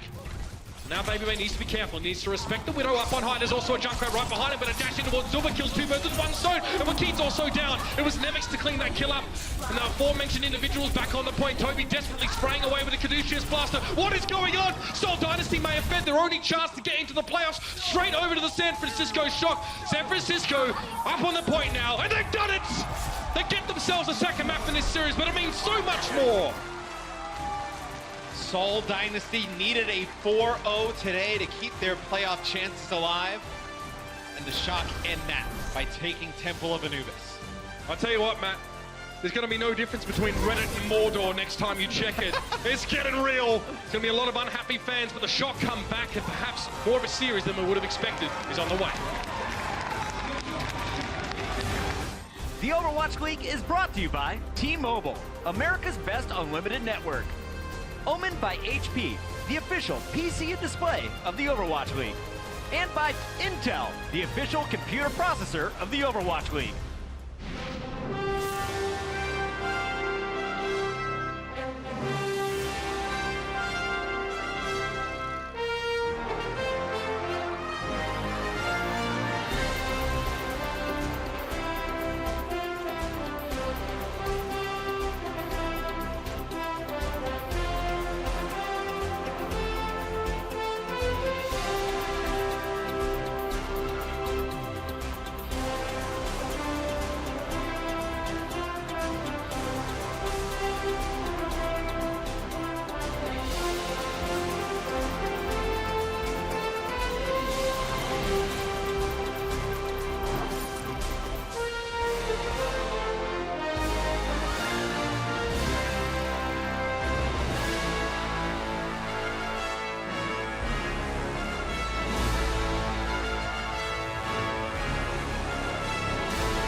Blizzard Arena, it's time to wake up because we got a match on our hands. The Shock take Anubis, and that means this series is currently at 1 apiece. Welcome back, everybody. I'm Puckett alongside Bren and Crumbs. And coming into this, we did our predictions backstage. We're like, all right, Seoul knows what's on the line. They need a 4-0 to even have a chance of getting into the playoffs. Well, that chance is now gone out the window. Let's start here with the initial reactions. Bren, what did you think when you were watching that Anubis match? Absolutely appalling, to be honest. I'm so disappointed in general. I mean, we're going to be going into the Icon Vault playlist here. Seoul, this is a team, right? And I mean, Crumbs, you can disagree, you can agree with me all you want here. Bren. This is a team. We got that basis down, but are they a good team? Not quite. They seem to be putting in so much emphasis onto Fleta, and frankly, you know, losing that game against Shock, or losing that map, I should say, they're a team that don't deserve to be in the playoffs when they're making plays like that. I can agree with that statement because this is just leaving so many question marks around this team. How did they get to this point? And we have some of the answers, which a lot of this revolves around Fleta, right? We've been watching Fleta, especially here with the Pharah, and it seems like the team really just lives and dies by his aerial prowess. How well can he beat down the other Pharah? And he actually does a lot more damage to the other Pharah. I think he had 12 to 6 final blows comparatively to Baby Bay, but he still does less damage, so he's focusing so much on the aerial war that the ground war isn't quite being as helped as it could have been, as opposed to the other Pharahs that just say, you know what, all right, you're going to whale me down, I'm just going to try to help the rest of the team. It's a bit more teamwork oriented, and teamwork is exactly what the Seoul Dynasty need. Yeah, and what's really ticking me off as well is, like, I'm glad you mentioned the teamwork aspect, because in general, it seems to just not be there, right? Ryu Jae-hong, we constantly see this guy going on these mental flanks across the maps. He was at the backside in Eichenwald, remember that one? How does that happen, right? Firstly, how do you let somebody get away with that? Sneaky. But also, right, how, like, again, it's so high risk, high reward, because yes, you might get a kill as the Zenyatta, but if you die, suddenly your team is facing a 5v6 disadvantage, and the push is dead in the water almost immediately. So it's super risky plays like this, and it's got me wondering, like, what happened to Seoul Dynasty? They in the past, they wouldn't be making these sort of plays. Is there anyone playing as dominant as they had in the past for Seoul Dynasty, or is the whole team taking a step back? It's only Fleta that's the one that's really been stepping up, but the thing is, he's just a DPS. You don't really have a lot of setup as a DPS. You stand and deliver, and that's about it. You need your tanks to set you up, your supports dictate how much you can stay in the battle, and as long as that's not there, then all he can do is just try to win the aerial war and get subbed out of Temple of Anubis, which makes sense because they did it before. Having Wakid put in as a Junkrat, and you have Bunny, I think it was, or Munchkin as a Tracer player, so you have those two, but Fleta's on fire. Fleta's been carrying. Why would you take him out? That was my big question for you guys next, because as we look through Anubis, Fleta is missing. Yes, you got Wiki back in the action. You're going to keep running Munchkin throughout this game, but why not bring Fleta on Anubis? Is this Seoul trying to just keep certain players on specific maps? That was sad to watch. It really was. What could be going through? What would the reason be behind benching a guy like Fleta? I mean, again, I find myself asking that question. The only thing I've got really in my mind as an actual reason is that they've got set pocket strategies with these players involved, right? They want the Munchkin and Wikid because they want to be running them on specific circumstances with these set plays. And I actually saw a good example of, like, these set plays. That's what Seoul were trying to do. But again, it was absolute madness. It was like I was watching some North American Contenders Season 1. Like, this is not what I expect from Seoul Dynasty in the slightest. We had Ryu Jae-hong and Toby going on a little adventure in the back lines of Anubis, trying to basically show them the sights of Egypt. And, like, honestly, it's got me wondering what the heck is going on here. Well, you know, they had Jae-hong going for the 1v1 in the high ground against Baby Bates Widowmaker, which you don't really take 1v1s as Zen into that. And then tires come out and you're thinking, okay, the tire is going to get deflected by somebody. And there's two supports chilling by themselves in just a room, right? It was sad. We don't know why they're doing it. So let's talk big picture here. And do we have to say that Seoul is taking a step backwards? Is there an argument that the Shock is playing up to the Seoul Dynasty right now? I can't see any difference in the way Shock have been playing now and how they have played in the past at all, right? I think the argument is, honestly, the onus is entirely on Seoul here for underperforming massively from what we know that they can play to these levels at. Yeah, okay, all right. Well, I think we have to, no, I agree with you, but I think there's a lot of pressure coming into the team right now, right? You wouldn't have expected the team that we hyped up so much in the beginning to now be facing, you have to 4-0 perfectly and then hope that other teams do really well because things didn't go your way the entire season or the entire stage. So I think that it actually might be getting to their heads of how difficult the situation that they're in compared to where we placed them in the beginning. And that's so weird, because Seoul It's a championship-winning team, right? Yeah, exactly, it's a championship-winning team. Like, in what world does this happen with these players? They've played on this LAN environment, on the big stage, in front of massive crowds. They shouldn't be getting nervous. They should be performing under pressure, like we've seen them doing. And it honestly just gets me angry, to be honest, because it's like, where is the issue lying here? I know Zoe talked about in the pre-show. I like the pre-show. Yeah, with Ryu Jae-hong about rumors in the background in the Korean scene. Is he stepping up as a leader? And I think it's definitely like bleeding in. You don't even need to look at the rumors. You just need to watch the games that are in front of us. And you can see there's a clear issue in terms of whether it's communication or what, but there is no coordination with this squad. With that said, how do we see the second half playing out, starting with you, Crumbs? It's pretty simple. You just slow everything down, and then if you're Seoul Dynasty, you look at yourself, is everybody here ready to fight? Yes? Okay, now we can do something. No? Don't do anything. Just wait for it. Just go back to basics. It's a pretty simple game. You got ults, you use them, you don't die, and you play as a team. Bren, how does the second half end? Does Shock walk away with the victory today? I feel like it's going to be a 3-1 for Seoul still. Okay. I'm not going to be going with Shock here. As much as I've been, dragging Seoul down with me, I don't think it's going to be the case. And I mean, I expect Shock to be sticking with, again, the same consistent play style. And I might be having too high hopes here for Seoul Dynasty, given what we've seen. But I'm just not expecting it at all. But again, like, they're a team that can adapt on the fly. I want to see it in this game. They should be able to manage it. And I've got some Pachimaras behind me. Angry Bren is my favorite Bren, especially when he's being teased by the audience. Shout out to you guys in the crowd. The Shock are behind. Well, in theory, in the rankings today, you could clean up some big ground, but you're going up against the Seoul Dynasty. And last week, we saw Seoul Dynasty take down the Houston Outlaws. Now, this matchup was extremely close, but there was a pivotal moment where things were almost going sour for the Dynasty. Semler has the breakdown of what happened in this edition of The Turning Point, brought to you by Sour Patch Kids, the candy. This is really bad for Seoul. This could be it. It could be full hold for Houston. When the Seoul Dynasty and Houston Outlaws met in Week 4, the Dynasty were already down one map when the Outlaws' defense forced overtime on Point A of Horizon Lunar Colony. It looked like the Outlaws would hold, but Ryu Jae-hong turned clutch. First, as Sombra, he takes out Jake's Riptire, saving his teammates.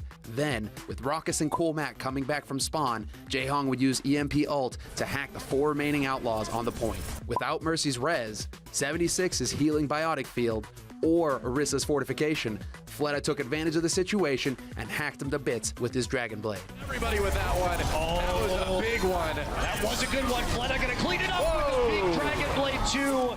The Dynasty would take the point, the map, and would end up winning arguably the best match of Stage 1.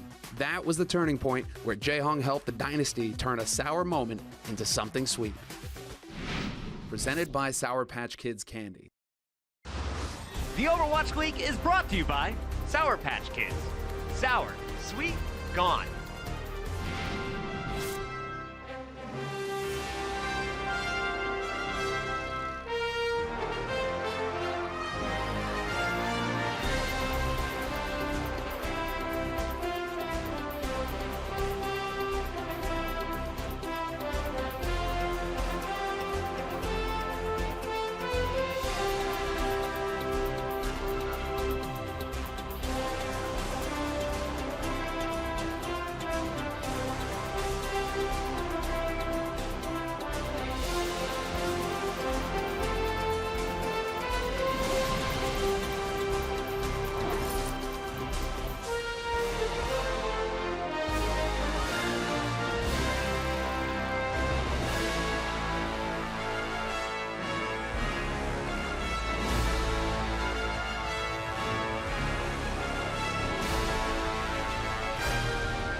beginning of the season that the Seoul Dynasty would barely miss the Stage 1 playoffs, I would have told you to get out, get out. But the San Francisco Shock have proven themselves to be too strong, and here we are all knotted up 1-1. So to get us started with the second half, let's send it on over to Mr. X and Uber. Thank you very much, Malik. And yeah, a stunned silence perhaps for some of us who are still processing perhaps the implications or what, you know, happened in general on that second map, Matt. But suffice to say, Seoul have some recovery to do. you run the lineup that they ran out there with Wakid and Munchkin because you want Tracer and you think Wakid's your best Junkrat, and Munchkin can also play Widowmaker as well. And you see Bunny coming in here, and Fleta will come back into the lineup here for the next map. Personally, I think if you're going to go down, just go down with your best players in the lineup, right? It's kind of hard to, you know, see Fleta come out of the game and then drop one, but I do understand what Seoul Dynasty was going there. So they had an idea, right? Yeah. We've actually seen this before. So there have been some decisions that have been made, you know, by Seoul in terms of their subbing in and out that to us have kind of seemed a bit strange or a bit inscrutable, right? To be fair, we've seen a lot of teams make some really weird subs throughout stage 1. That's true. And again, sometimes you come into a game with an idea, you stick to it, it doesn't work out, and you're back to the drawing board, but that's the way it goes. It's a 1-1 right now. But we're headed for sunnier shores, Matt. Ilios is going to be our third map of this series. Control is where we're going to be landing here. And we'll see. Can the San Francisco Shock, I talked about them, a team who doesn't need to build up their own momentum. It's kind of always there. But I wonder what they can do with now some of the aforementioned behind them going into it. Ilios, you know, on the positive side for Seoul Dynasty, you know, Toby can play some Lucio, Fleta can play Farah, you know, on, well, Ruins. Jayhawk can play Overwatch. Yeah, Ruins. Yeah. Ruins, you can see Fleta play Widow. And then I know maybe you see Dak play a little bit more Lucio on the side of the San Francisco Shock. That's the, you know, support hero he definitely would prefer to play. Obviously, we're playing Mercy, so dominant in this meta. Then I know we'll see that Baby Bay, you know, Widow and Farah battle versus Fleta yet again. Yeah, I mean, we're going to see them probably go head-to-head on all stages of this particular map. If you're Baby Bay, you probably don't want to allow Fleta to be left to his own devices. You've got to pressure him. You've got to make him respect. And Baby Bay hoping to flex on Seoul even harder than his black and white Instagram photos. We're going to be in just a second now. We're going to be starting on well. You saw the stat. Baby Bay and Flood are the top two DPS players on Ilios. Just because of strong Farah and Widowmaker play. Two teams that orbit around individual DPS players. Seoul, even more than we expected. And of course, San Francisco has kind of become their trademark by now. Sleepy will play Mercy here. Doc will play Lucio. So you see how fast just moving around here. He's looking for old mate Jayhawk. He's got coast to coast. He's hoping to get in there and ruffle some feathers. He's so far behind. This is classic right Dak, by the way, yeah. Yeah, this is pretty standard stuff. Fleta now, again, takes a moment to just pay attention to other...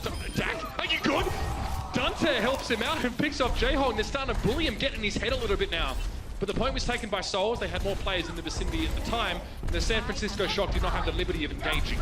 And Dak and Dante still behind enemy lines for the San Francisco Shock. Great poke. Seoul Dynasty goes back and they try and deal with it, but now players are on the point for the Shock. They have to come back, respect the fact that the Shock could take the point here. Zumba desuited. Baby Bay trying to knock him into the pit, but it was Dante. They got the job done regardless. 22% there, and Baby Bay almost flying a little bit too low, getting caught out by the pulse bomb there, but he nails one into Bunny. Now things are starting to move. We were laughing, you know, Dak and Dante so far behind Seoul Dynasty, but those two players just able to stay alive for so long opens up the opportunity for the Shock to take the point. Fleta connects with a rocket onto Dante, dies on the Seoul side of the map, so not going to be able to res that for the Shock. Nomi there, a pit stop. Bit of a top up here on terms of his HP and then ready to go again. Just being buffeted into the side there. You can see the Zumba's trying to get that diva in there, and Fleta is very low, but so is Nomi. He doesn't last. Fleta now cops a little bit of splash damage from Baby Bay, who didn't opt to go for a direct hit. Spotted Jayhawk again, who may have to drop off that fruit. Nomi's back, Miro's low. He's going to have to prime a rage to keep himself alive, and Baby Bay's considering his options here, potentially going for a barrage up close. He'd like to do that, and he does. Jayhawk gets flattened, Zumba desuited, and it's not long to be held around for after the barrage was used. Both the suit and the diva removed. And you saw Baby Bay get hit with one rocket from Fleta, the rest eaten up by Nivix with his defense matrix. They're going to force out Transcendence here as well, as Seoul Dynasty still has some members on the point. Dante waiting for that. Oh, that's it! He gets the stick. He was waiting for the Transcendence to tick over, and he found his target. Bunny now trying to make amends and trying to pick him up. But Dunter's keeping himself scarce for the time being there. Down the well he goes, and Dak will follow. 69% to 23, the Shock are out in the lead. Yeah, ults invested by both teams into that fight. Finally, Seoul Dynasty able to take it back. It was, Bunny and Miro who dove in deep. Jaehong does get hit with that pulse bomb, but as soon as Dante gets back into the fight, realizes 3 teammates are dead. No Valkyrie available. Zumba just being a presence on the point for the time being. Trying to shrug off a little bit of the damage from Baby Bay with intermittent uses of that defense matrix. But eventually he's going to have to get involved in the fight. Eventually the San Francisco Shock are going to start on them here, but Dunter's down early. That's not the opening they were looking for. Losing the Tracer, we're going to have to try and make up for it, but Bunny now is going to make it worse. The sole remaining Tracer's found 2, and Dak will fall. Again, as usual, deep in enemy territory. Yeah, Dak and Nomi go on a flight to try and take out Jaehong. Is not enough. As the kills come in for Seoul Dynasty. This time, they don't allow Dak to just stay behind enemy lines, linger there for a while. Baby Bay will switch over to Widow, maybe just trying to get a shot from the spawn, doesn't see anything, goes over to McCree, so tells you they're having some issues here with Bunino just flanking in the back line, and then also Flood in the sky. Dunter, again, more flash in the pan than damage being done at this stage. Using a lot of blinks here just to try and stay alive. Bunny's in though, he's found the pulse bomb. Baby Bay now fallen, that's going to have to be a resurrect at some stage. But Flood has been found, Nebik's managed to find him. Maybe he got too close to the ground. Rez is coming out, 2 from Sleepy. Dak and Baby Bay are back. Zumba finds himself deep in enemy territory under intense scrutiny, and he will go down to the self-destruct. Nebik's now will have to be suited. Flood has found 2, or at least get to the suit and Nomi. It may take more than that though. He's awfully close to the ground. He's in dangerous territory, but no one's already pressuring him. He sees Dak, and it's a parting gift in the form of a rocket as he gets himself back and airborne, and it's overtime now. Seoul Dynasty with control, Seoul Dynasty with poise in class, everything you expect from this team. And now they put 1 step out in front. It's 1-0 in round score. Yeah, the Shock are fighting at the main choke, and Miro goes on the left-hand side, takes out Baby Bay, then pops Primal Rage and forces Nivix and Dak all the way back there, I believe. It just opens it up even more, that initial choke point onto that obviously control point there. It'll be Seoul Dynasty who takes that first point. Now it'll be interesting. We go over to Ruins. We're going to get to see Fleta versus Baby Bay in the Widowmaker battle. Baby Bay was very effective on Anubis. Obviously, Fleta not in the game. Let's see how it goes this time. Yeah, take note of that one. Fleta not in the game, and Baby Bay wasn't having to do much counter sniping. He was actually dealing with Genjis and Tracers and the like. But now he's going to be put to the real test here, and Fleta notorious for this early pick here. Find it. You saw him take out a Mercy just flying out of the spawn the other day. Yeah, I couldn't even see it. He like shot a tree and all of a sudden he gets a headshot. Okay, bro, no worries. The counter sniping will be interesting. Both these players, Fleta and Baby Bay, will just trying to figure out where each other are. Just, you get to see 1 snipe bullet, that changes everything. But Baby Bay takes out Jaehong. Sleepy will kill Toby. So you lose both supports here early for Seoul Dynasty. That'll allow the Shock to take the point with ease. I really do think that the Widow face-off on this map is 80% confidence and 20% finishing power. I feel like the more confident you are, the more forward you can stand, and the more opportunity you give yourselves to convert on these kills. And again, we're looking at the guy who just doesn't seem to get rattled by his opponents. It doesn't matter who he's playing up against, he's always going to be playing that aggressive, cocky style. I was going to say, if you think it comes down to confidence, Baby Bay is the best one in the league at it, as Dante gets behind Fleta here. Needs to finish him off. There you go. Gives him the old backhand, the old 1-2 buckle my shoe, and it's back to the point now. That are being removed, and they're trying to get in his head, really. Not only the threat of Baby Bay, but also Dunter spending 30 seconds at a time, lying in wait, waiting for Fleta to appear. With Dante sitting up on that high ground on the left-hand side, it really kind of forces Fleta now to move towards that left-hand side. Gives an easy angle for Baby Bay to snipe him. As Baby Bay will use the infra sight here. He's going to know exactly where these members of Seoul Dynasty are coming from. He's seen Jaehong, he at least saw the balls go past. Bomb dropped in, oh he got him! I thought Jaehong was going to get away from that one. Looks like the splash damage was too much for him to bear. They're missing their Zenyatta. Again, Toby can go in, he has a Valkyrie, and there's a Resurrect available now. Fleta, welcome to the game. Finds his first major pick. And that will slow things up, but San Francisco still have point control. It's got to be Dak now going for the Valkyrie, they've lost 2. Yeah, and it's going to get all the way into the back to get Nomi back into the fight. As you see the sniper battle going down, they put a ton of pressure on him. Fleta, they're able to take him out. Sorry, Baby Bay, Fleta can't play right now. He's a little bit otherwise occupied. Nomi leapt upon him. Toby with the res though, so Fleta still could be a factor in this fight. He's not too far from that infra site, so getting control here for the shot could make a big difference. Great defense matrix used by Nevix. This is the kind of peel you want from your flex tank player. Dak is down, and Miro's looking for Baby Bay still, but Nevix is not giving up, forcing the Primal Rage, and it may well be a fight lost. Baby Bay, how did he find Toby? He must have gotten away from the scrutiny of the Winston and then turned his attention elsewhere.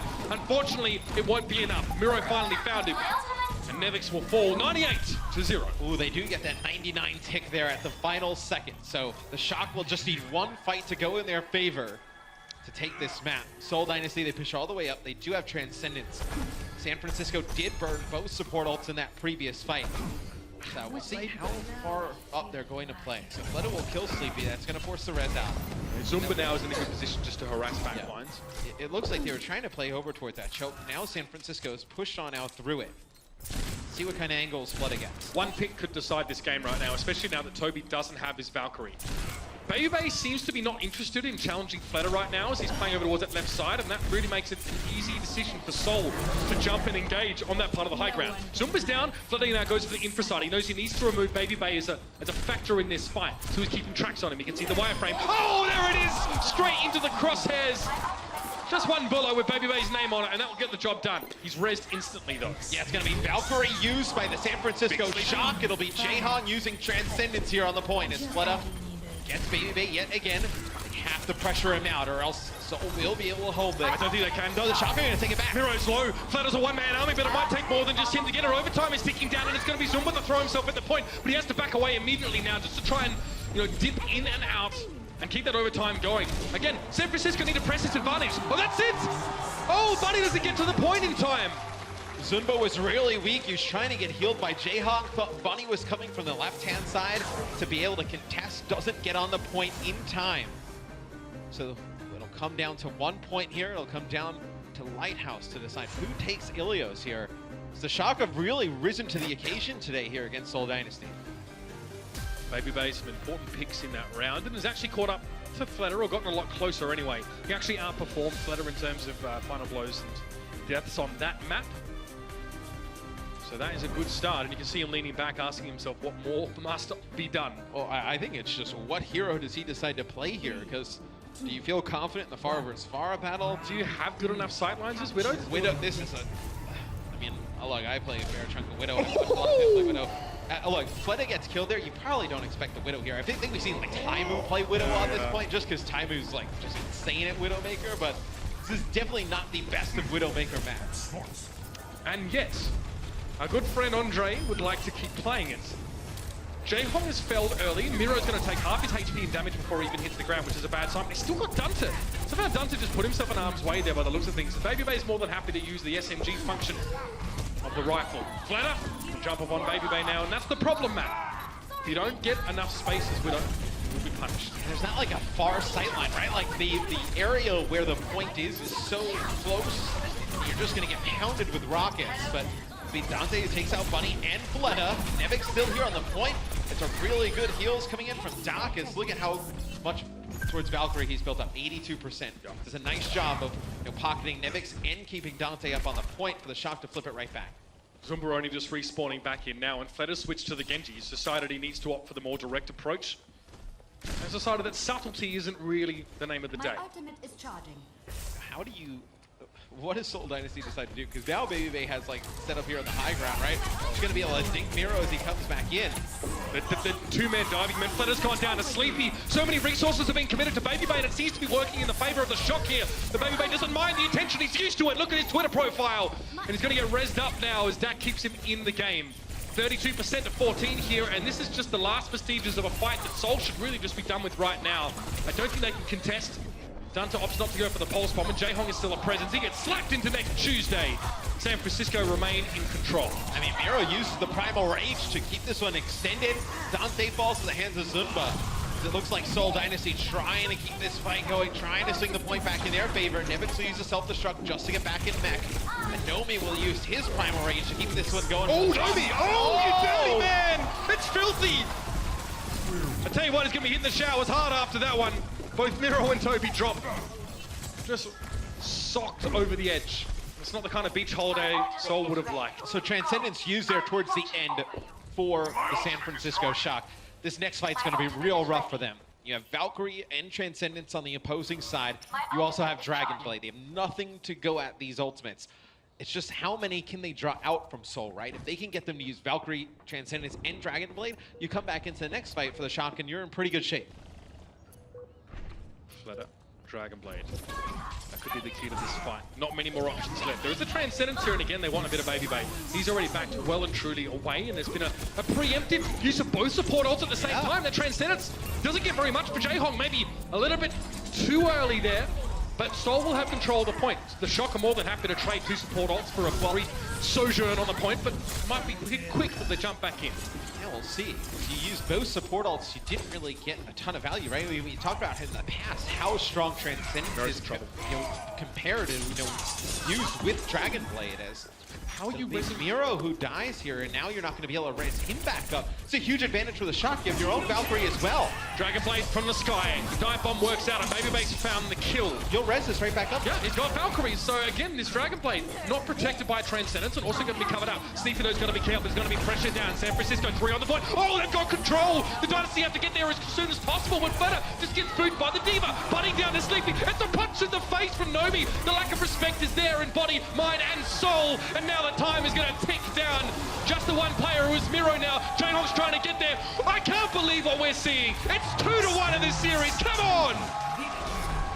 The San Francisco Shock have taken Ilios. We were both questioning, like, oh, Bay's going to run the Widowmaker and Lighthouse. He was a huge difference maker for this team. He was up on the high ground. A lot like Eigenball, they had to dedicate so many resources did Soul Dynasty to get him out of that position. It's that fight, though. They use both support ults. Don't use that Dragonblade. That gave the advantage in terms of ults over to the Shock. So, I mean, Soul Dynasty's trajectory since about the midway point of this stage is starting to resemble that of Bitcoin in the last month, Matt. It's not been good. It's a downslide. They got a chance to bring it back after the break, but just one here.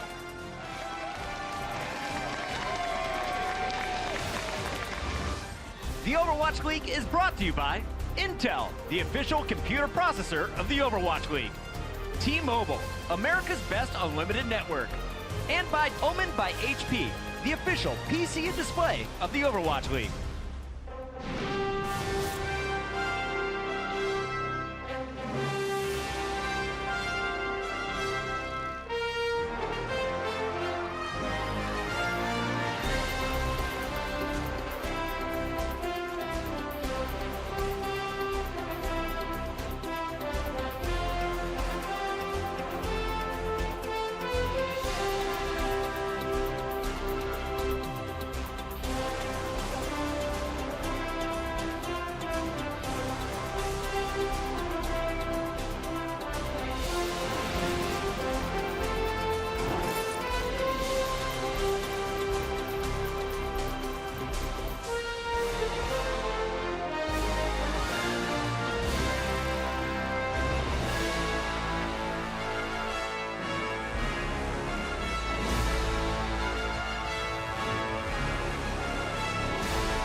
Oh, nearly gets hit with that right click. Sleepy was ready for it.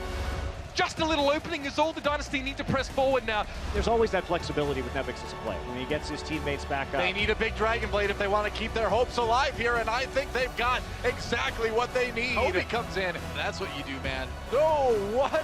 What? Wow, Baby Bay has just been on fire. Looks like the Soul Train hasn't really slowed down at all. San Francisco definitely showing off. That was commanding. Well, Matt, I've been around for a while. I've seen some stuff in and out of Overwatch, but I really didn't expect to see something like this. So, looking like they're on the downward spiral, at least look right now. I mean, we're not big doomsayers here, but if you look at the stats over that previous map, especially, one of the biggest disparities that stood out to me personally was Nevix and Zunba. Nevix is way ahead of Zumba in terms of contribution, in terms of damage done, in terms of damage blocked. This guy's been all over it like moss on a rock. And Nomi's stats aren't great, but I think he's made some really nice plays with his Primal Rages, always, trying to find out if, Jaehong or Toby are alone. He's been able to dive in, finish off a lot of those kills. So extremely impressed with the tanks of the San Francisco shot today. We talk so much about the DPS players, and even we talk a lot about the supports now, right? With how powerful, Valkyrie is and whatnot. It's good to show, tanks some love. He's the best heart, though. Baby Bay was playing, obviously, the Widowmaker on that last stage. And the point was not for Baby Bay to wreck everybody. Nevix was using the fact that Baby Bay was like a global taunt. Everyone was baited in by this Widowmaker, and Nevix is just hitting him every single time. He's got huge amounts of damage. He was able to follow up on people like Miro, especially. Miro takes a headshot from Baby Bay. He's half health by the time he gets to the ground, and then Nevix is there.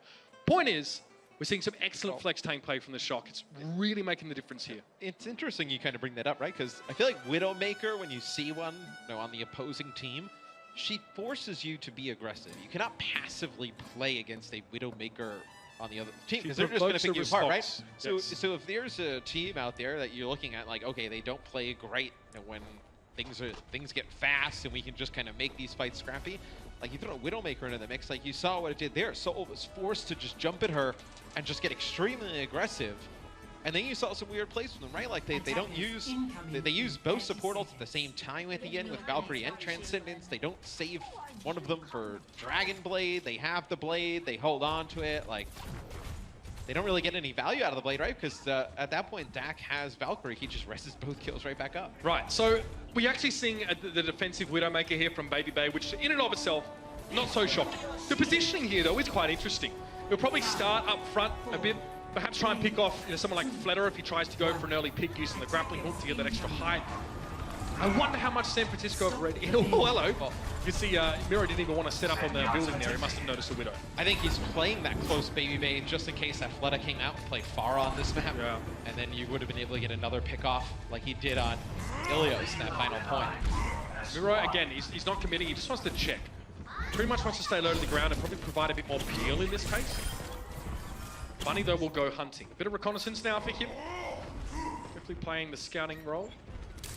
But again, respecting the fact that at any moment Baby Bay could have his lens trained on him. You must like me. Maybe they play a little bit closer, towards that statue. Probably going to it would have been nuts. So just a bit more charge. He's playing close behind the shield by the statues. You see Fleta just going up for these shots. Now it's going to put Baby Bay back on the archway, and there's Fleta getting a pick. The start that the Dynasty were looking for.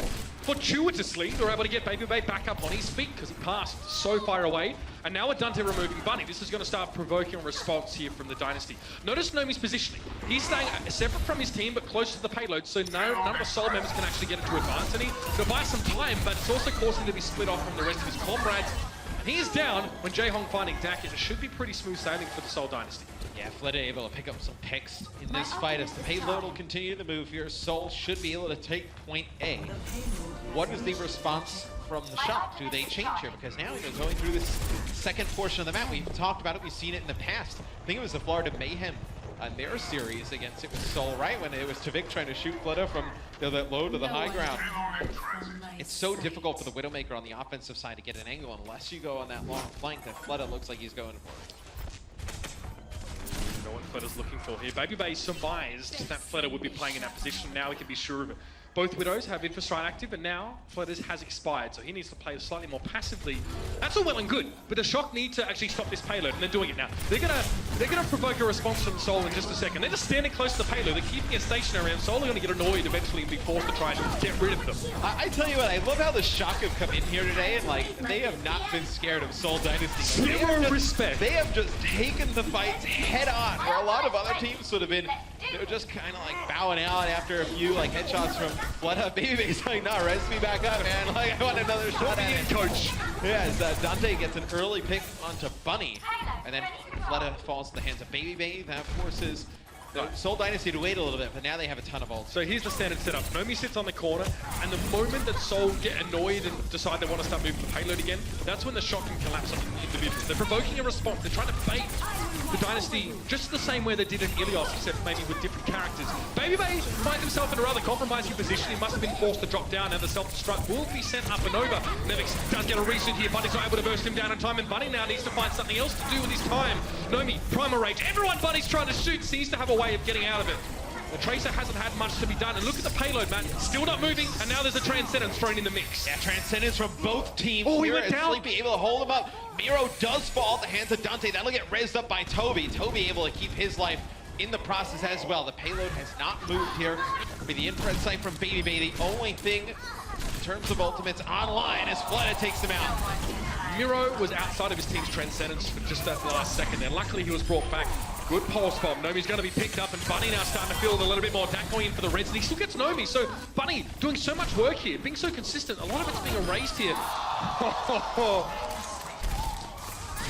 You just can't make this kind of stuff up, man. Really. The shots he hits on Widowmaker is so sick, whether it's Widow or Pharah, Genji. Oh my god. Oh. The guy is insane. Seeing Miro here playing that close corner, he has Primal Rage, so if they come out from the high ground, he's just gonna knock them all back. Maybe he waits for a few members to come out lower and then tries it as well, but I mean, no changes in terms of comp from the shot. They're gonna fight this just with that Widow on Widow. Nice butt dive from Miro, turns away in midair so he can't be headshot, but Duck's going down in the meantime. Miro now can go straight in for the backline. Who's gonna protect Sleepy? Miro now going for the Primal Rage. Knows he's got at least the staying power to finish off these supports. No, he's locked Sleepy over the edge. He's gonna have to spend a lot of time chasing this guy down. Miro's down to 156, but he still gets the kill. And in the meantime, the rest of the Soul Dynasty got their work done. 3 minutes 22 on the clock. Soul are one checkpoint away from finishing. So Baby will still have a good high ground advantage here over Fleta, but it doesn't seem to matter as Fleta takes out Sleepy. Probably just got that forward spawn. It's just, okay, I was gonna say the shot change, which they do. I like this. They're gonna have Genji Tracer. They're gonna get extremely aggressive, try and push Fleta out. It'll be Toby who is Valkyrie here in this situation. So Soul should be able to continue to move this payload on forward. Fleta just ripping strips off of the shot, punishing them for peeking forward at all. It was up against the Genji here, but Babybay's a little bit low, so challenging could be frightening. Dante seems to be content that Fleta's been zoned out of position, but I don't think that's really the case. He's still in a good spot to get damage onto the initiators here of the San Francisco Shock. He doesn't need to be aggressive to have an impact in these fights. It'll be Toby who uses his Valkyrie as Baby gets into the back line. It'll be Transcendence here and Valkyrie used by the Shock. Jayhawk still with this Transcendence for Soul Dynasty. When does he decide to use it? You see the pressure coming in. Oh, there it is. Baby, he will fall. Wasn't in really a good position to use that Transcendence up top, right? Just trying to lay down some damage. At least you have it for that next fight. Now it's paid off. Nevix now to finish the kill on towards Jayhawk. And that leaves the San Francisco Shock in somewhat of a compromising position. They lack, like you said, Matt, the support ultimates here. However, Soul will have to fight on the ground or entirely on the high ground. It has to be one of the two to really make the most out of this Transcendence, with Fleta switching now to the Genji. And that's what I was going to say. You know, Fleta probably needs to switch on for the Widowmaker there. I mean, with only like 1 minute and 45 seconds to go, playing for those picks, if you don't get it against the dive, you're putting your team in a lot of trouble. So they'll play around potentially Fleta getting this Dragon Blade towards the later end of this map. It'll take a while, at least 90 seconds in many cases, and Babybay is much closer to his. In fact, he hasn't. So all it needs to do is be removed from the sheet, but Babybay is more than happy to be conservative. At least for the time being anyway. Reminding Fleta that he is always just one step behind. Oh, hello, that's a Winston though. You can't block that, mate. And it is going to be the jump out from Miro to keep Babybay alive for now. The Soul Dynasty will be able to move the card here. They still have that Transcendence. Stack does have his Valkyrie. Oh, you see where that self-destruct was going. Clever angle, but Baby Bay is not going to be fooled by that one. Dragon Blade is out now, we're into the last minute. Baby Bay being forced to use that ultimate to try and salvage a situation, although it was never really that bad for the Shock. No one was affected by the self-destruct. It was almost like that was baiting out some of the abilities on the side of San Fran. They've used the Valk. They have a trance. Yep, Nevix will actually, okay, so he's going to switch just to get a back up. Sleepy does have Transcendence here for the San Francisco Shock. You need to hold on to that for that flooded Dragon Blade, though. Nevix is always going to be de-suited in just a second, and the pulse bomb might be compounding the issue. It doesn't land on anyone. In fact, it doesn't claim any lives. Fleta went down to Baby Bay in the meantime, but is brought back instantly. He needs to make use of this Dragon Blade. It's got to go now. It's got to be now. He's found it. Dak will be dropped, and this is what the Seoul Dynasty were looking for, man. I think it's safe to say. Presence on payload, effective Dragon Blade, good positioning, and he'll get the round done with 13 seconds remaining. They're able to get Sleepy to use that Transcendence. And then they come through with the Dragon Blade and they clean it on up. So Seoul Dynasty does complete the map. Only 13 seconds remaining in their time bank after a very good take of point A. The Shock showed some signs of life towards point B. Then the later end of the game, they were able, once Baby Bay switched over to the Genji, forces Fleta to switch, they were able to hold on for just a little bit longer. The Shock have been one of my sort of preferred teams to watch on this map recently. If not for excellence of execution, but more for diversity of ideas. We've seen that defensive Junkrat play. We've seen them play like Hanzo Junkrat, sometimes even Hanzo Widow on this particular map, whether it be attack or defense. So, when you see the San Francisco guys come in on the attacking side, that we'll be seeing something a little bit different. Maybe we need to go back to calling him Baby Bell. Something cheesy coming out of the mix might be the go. Well, Baby Bay he's a rare player in the sense that he can play the hit scan, he can play projectile heroes, right? He gives you a ton of flexibility. He has 4 main heroes, I think. He'll tell you it's the Genji, it's the Pharah, it's the Widowmaker, and I guess throw McCree in there. The McCree 76, either or. Yeah. At Dante, we have seen him play Genji as well, so they can run Genji Widowmaker if they'd like. Do you like it though? Do you like this? It gives them a ton of opportunity to attack high ground. I don't know if it's that important at the beginning of the game, right? I think at this first point, Tracer is so dominant because there's so many angles where she can just blink around and just get behind you safely. Genji is great, like if you want to go on like a long flank, right? Towards that right-hand side and go all the way around. Sure. But he's very susceptible coming through the chokes, whatnot. I think Genji is great in the second portion of this map as you're going from point A to B, right? There's so much verticality. And you can also break line of sight. It's not even just being up high, it's breaking line of sight from people either on the ground or otherwise. Now it's going to be the San Francisco Shock out on the attack. Genuinely a chance here to finish the series. If they have a good time at the end, but Fleta's found Baby Bay early on. A statement already made. Gauntlet already slapped across the face of the Shock. The Dynasty are here to play. And he'll get res right back up. Funny that. See, a lot of teams use their resurrections on tanks or whatnot. He's dead again, Matt. Yeah, well, look, if Dak had another res, he'd be coming right back up into the fight. They're just going to keep investing these resurrections into Baby Bay until he can pop off. Seoul Dynasty, they get very aggressive right on top of that payload. So you play so far up, right? So you get that second fight potentially over by the statue. If there was like a visual way of depicting how much of the team's resources are playing against, then Baby Bay will be Jabba the Hutt. They wouldn't be flexing nearly as much in that case, I'll give you the big tip. But it's not working out so far for the Shock. They're losing players, they're bleeding them now as they're trying to get around the corner. Yeah, this is a staunch hold so far from Seoul. Yeah, Nomi tries to dive in past the tanks of Seoul Dynasty and go right after Fleta. It's the issue. I mean, it's Toby, Jaehong, and Fleta there in the Discord. Some nice shots out of Fleta. Some more damage out of Jaehong just puts him away. Okay, Baby Bay yet to really find a big impact. You can see a bit of the damage is going down. Fleta just taking a body shot there, if I'm not mistaken. Now he would like to respond in kind. Looks like the Seoul Dynasty are going to give a little bit of room here and allow the San Francisco at least to progress to the choke. The payload had managed to make it around the L bend and they decided it was too risky to continue. I think it just gives Fleta a better angle on potentially Dante here is build up towards a Dragon Blade. So Dante, you don't have to play in that close quarter area with the Dragon Blade. Well, Fleta actually pushing forward here. Just for a moment, he never takes more than he ought to. There are moments of risky play, but he never overstays his welcome. The guy's got a really good degree of discipline here. Dante wants to press forward. Bunning's down. Oh, Toby, you're in the firing line, my friend, but it's an immediate transcendence. It doesn't matter. There's enough damage that was Sleepy to back him up. Despite the presence of a Transcendence, they still find the kill. Now, San Francisco had to dig deep, though. They had to go for both support ultimates of their own, so they best make this work. They're still trying to get Miro off of the payload as he is in primal rage, just trying to knock players back. Zunba will eventually fall as Miro does save his life, gets out for now. Soul will have another chance here, Mitch, to get back onto the payload. They have their Valkyrie as well as Toby pops it. Dante now needs to try and find one of those individual targets and remove them as quickly as possible, but Fleta finds Nevix. And Miro was just rezzed up there, so despite Nevix's valiant attempt with that self-destruct, it finds very little. Dante's managed to keep himself scarce of damage for the most part here. But again, it's tough for him. It's just one Genji against the wall, and Toby fancies a bit of biffo, and he gets him headshot. Caduceus Blaster.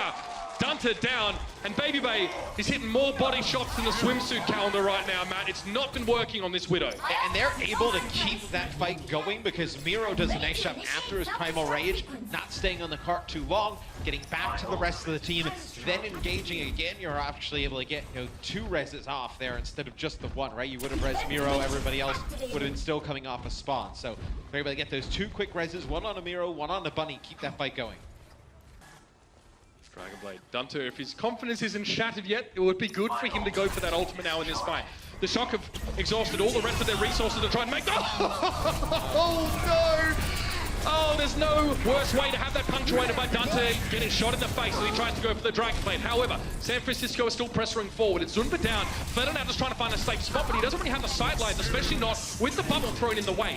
Which is going to provoke the use of the Transcendence from Jaehong now as they try and pressure forward. If Fleta still has very little to shoot at, he's going to be looking for Baby Bay right now. But Fleta's down. Nevix chases him up inside the halls. Surely there's an opportunity here now as Miro goes barreling over towards the payload, knocked about. He gets sent flying himself as he goes back over the gate here.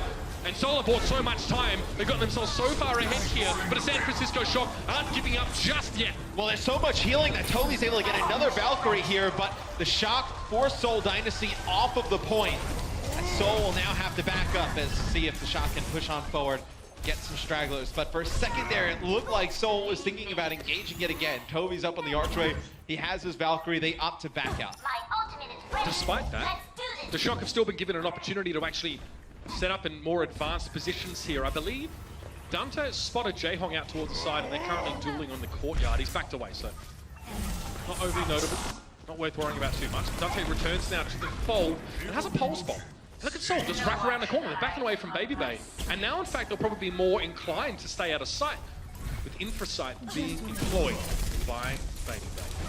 That'll give Dante a lot of vision, obviously, to land that pulse bomb. Be a self-destruct that comes in from Nevix. Toby takes out Bunny, so you lose your Tracer. Toby now going to use Valkyrie. You bring Bunny back into the fight. You don't really want to res Zunba here. You want to wait for Miro to die. Yep, brings Miro back into the fight. But Bunny drops. It's like as soon as one gets rezzed, another player on Soul is dropping. Now the momentum I talked about, San Francisco starting to generate some of their own. And you don't want to res Zunba there because he has to get right back in his mech on top of the payload. So you just kind of throw Miro in there and just wait for him to die. No, there's not much value in resurrecting. There's either a lot of value in resurrecting a Deeper or very little. Nevix is just holding the door there. Not the kind of bouncer I would hire based on outward impression.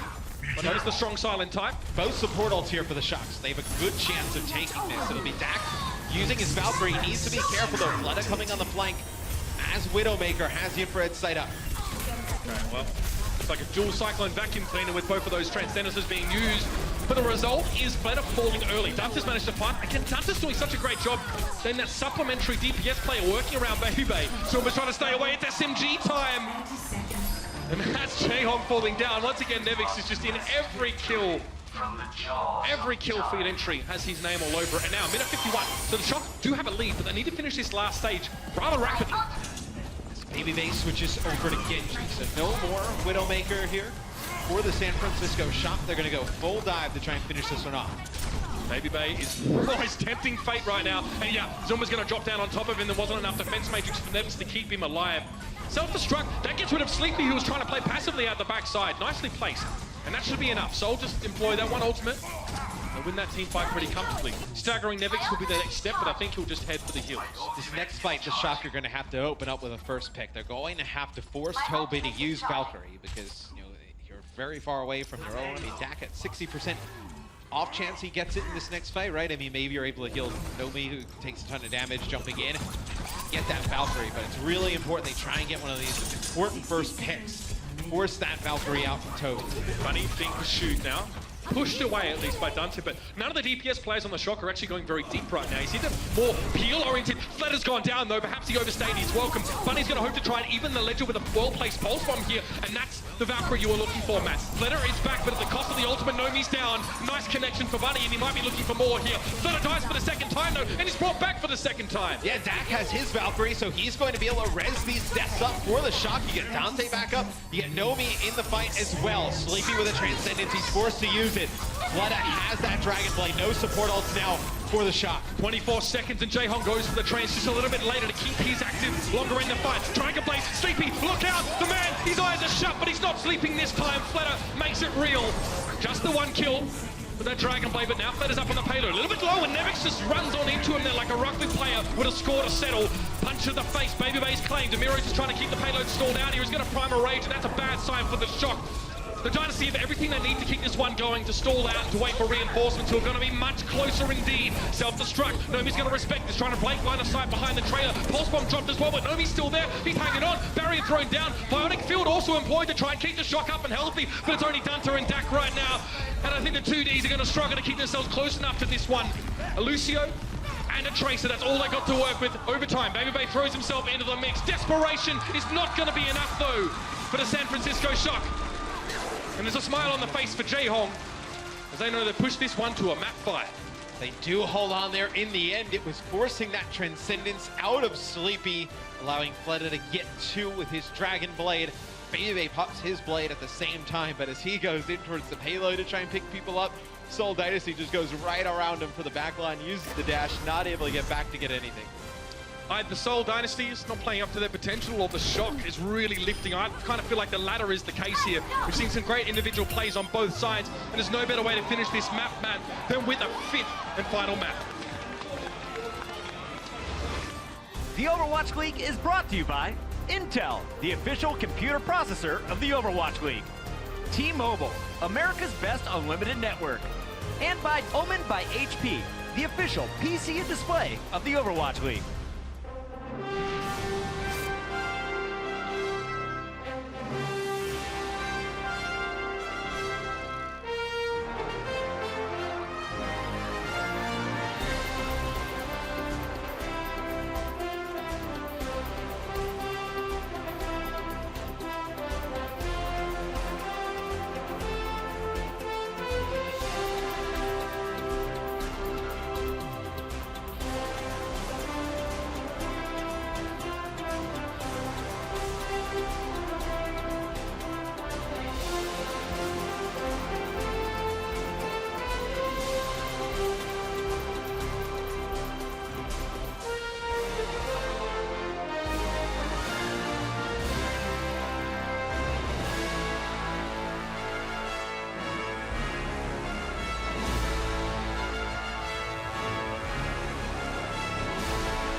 gone the way that Seoul would have expected, Matt. This one definitely looked well planned out. Of course, that overtime there towards the end of that final map. Even saw some Doomfist action there. They managed to hold on. Give us the map fight we deserve. Yeah, Doomfist always comes out knowing you're trying to stall, stay alive for a little bit.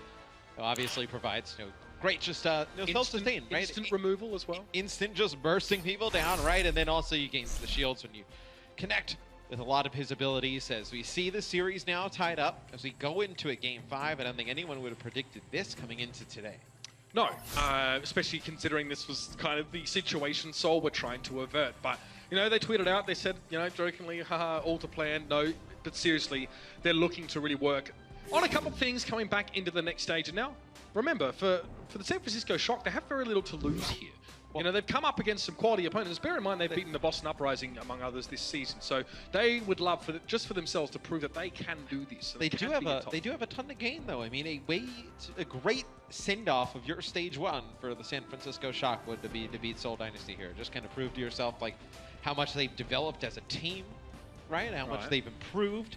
Now, you get a big win here. Everybody feels energized going into the little break before stage 2. Self-belief is so important. Yeah, it would be a pretty big game for the Shock, to be quite honest with you. Smiles on the faces there. Sleepy looking a little bit more alert than usual. Which is a good sign, because they're going to need a little bit of that now. If you go back, it was a rough start on Ilios for the San Francisco Shock, and it seemed as if Fleta had their number until Baby Bay started playing the Widowmaker. Seoul put so many resources into trying to remove Baby Bay that they left a few openings. Some holes in the armor, so to speak, Matt, and that was where the Shock took their opportunity to break back in. Will we see a similar situation here? Or will we see, a bit more of a classic approach? It looks like Baby Bay might go for the Pharaoh to begin with here. We definitely, we're watching this VPS matchup. I think it's pretty safe to say. It's been a lot of fun to see Baby Bay and Fleta go at it, as it'll be San Francisco keeping Dunk on Lucio, and they'll have Sleepy play Mercy here, a lot like what we saw in Ilios. Seoul Dynasty, Jae-Hong plays Zen, so you're not going to have that speed boost or the AoE healing that Lucio provides. Miro already out of the picture, but Fleta didn't quite get away in one piece. Nevix and Baby Bay caught him with the last vestiges of a bit of splash damage, and that's claimed him. Baby Bay's not done yet, though he's found Jae-Hong, but Bunny now has something to say in response. He's got Dunta, so take more than that, though. I do love the adjustment by the Shock, though. We talked about, sometimes they struggle with, the mid-game adjustments. So they have Pharah on their team, right? They know that they get Fleta low. What do? They speed boost on through, and they just try and mow down the rest of these players. No hit scan on the side of Seoul Dynasty. It forces Seoul to change. Fleta comes out of the spawn here, playing his Pharah now. Interesting. He's found Dak. He actually found Sleepy just before, so he's doing a very great job of finding both of the supports. And just as Baby Bay finds Fleta, gets a little bit of that catharsis he was looking for in Eichenwald, Bunny just starts running absolutely rampant. I'll give him one more, Dunta. May as well. He's got 4 of you. Trying to hunt down Dunta. Just won't go down, Bunny! He's the kind of pursuer that you cannot escape from. Once you're in his sights, you're marked for death. So he is extremely aggressive playing Tracer. Right now, 4 limbs, 4 final blows, 0 deaths, but saw that snap from the previous game. Led in a lot of categories. As he's just extremely aggressive. May die a decent amount for a Tracer player, but trying to make things happen. All right, Jae-Hong getting a look in here. We see a poorly placed pulse bomb care of Mr. Dunta there. Didn't quite find its target, and Fleta was able to knock Nomi off of the map. Bunny's brought back, but they can't resurrect the Winston now, given that he died to what appears to be an environmental kill. So there's a big advantage here for Seoul in this fight, and it's being exacerbated already. Baby Bay's found Bunny, but Fleta now is going hunting. Bird v Bird. He's got the bigger claws. Toby does use his Valkyrie in this fight for Seoul Dynasty. He didn't really even need it, right? Because it's pretty much a wash Not there. the first time this series that's happened. So we see Baby Bay gets hit with 1. Who's kissing the ring today? They both hit each other with 1 and back down. All right, you just got to let those moments breathe. I wanted to see what was going to happen. Dak's down, though. Barrage comes in. Nevix a little bit too late, and Fleta just gets set cartwheeling. But he didn't drop down. He actually managed to find Dak there. But Dak gets res, so perhaps it wasn't worth it. Pulse bomb's here for Bunny. Where's this one going to go? Baby Bay's flying in above, and Bunny needs to watch out. There's damage coming in from all angles. San Francisco have to take control at this point now, and they do. Baby Bay finds Bunny. And Miro uses the Primal Rage, and it looks like he's going to knock Dak off the side of the map, and Dak wall runs all the way around on the lower edge of the map. That is sick to see on the minimap. Dak actually able to stay alive. get back into the fight. People think DSP Stanky was the original Wall Rider, but Dak swears until he's blue in the face that it's him, and I'm inclined to believe him, seeing just how natural this guy looks being on the wrong side of the map or on top of the tallest building. He was over on the right-hand side. He was able to stay up. Just doesn't care. Through the primal range. It'll be Bunny open things up with a pulse bomb out. Nomi, but with Winston traded out. Big boot there to try and give himself some breathing room between himself and Bunny. Now back to the point there just to try and contest, but he actually cops a boot himself from Zunberg. Dak wants to jump on. No, a little bit too late. He needs to get the heck out of dodge immediately. The rest of his team are too busy dealing with the fight in the courtyard. Attack, then this guy just keeps going. We call it the Dak attack for a reason, because it just doesn't stop. However, the bulk of the fight having occurred in the middle of the map seems to have slanted heavily in the favor of the Seoul Dynasty, and this is bad news for the San Francisco Shock. It's 93%, and Seoul have maintained control the entire time. Matt, there's just not going to be enough time for San Francisco to get back towards the point. Once again, they start a map like this at a one-round disadvantage, and Seoul starts strong, try and finish things off here in this 5-map series. In the Shock did have the point. They let Seoul get to it, and then it looked like they were going to try and re-engage, like force those players to make something happen on the point. Take a look at a replay here from Jaehyung. He's coming in, probably next few orbs. Oh, right to Nomi, if you show the Dak.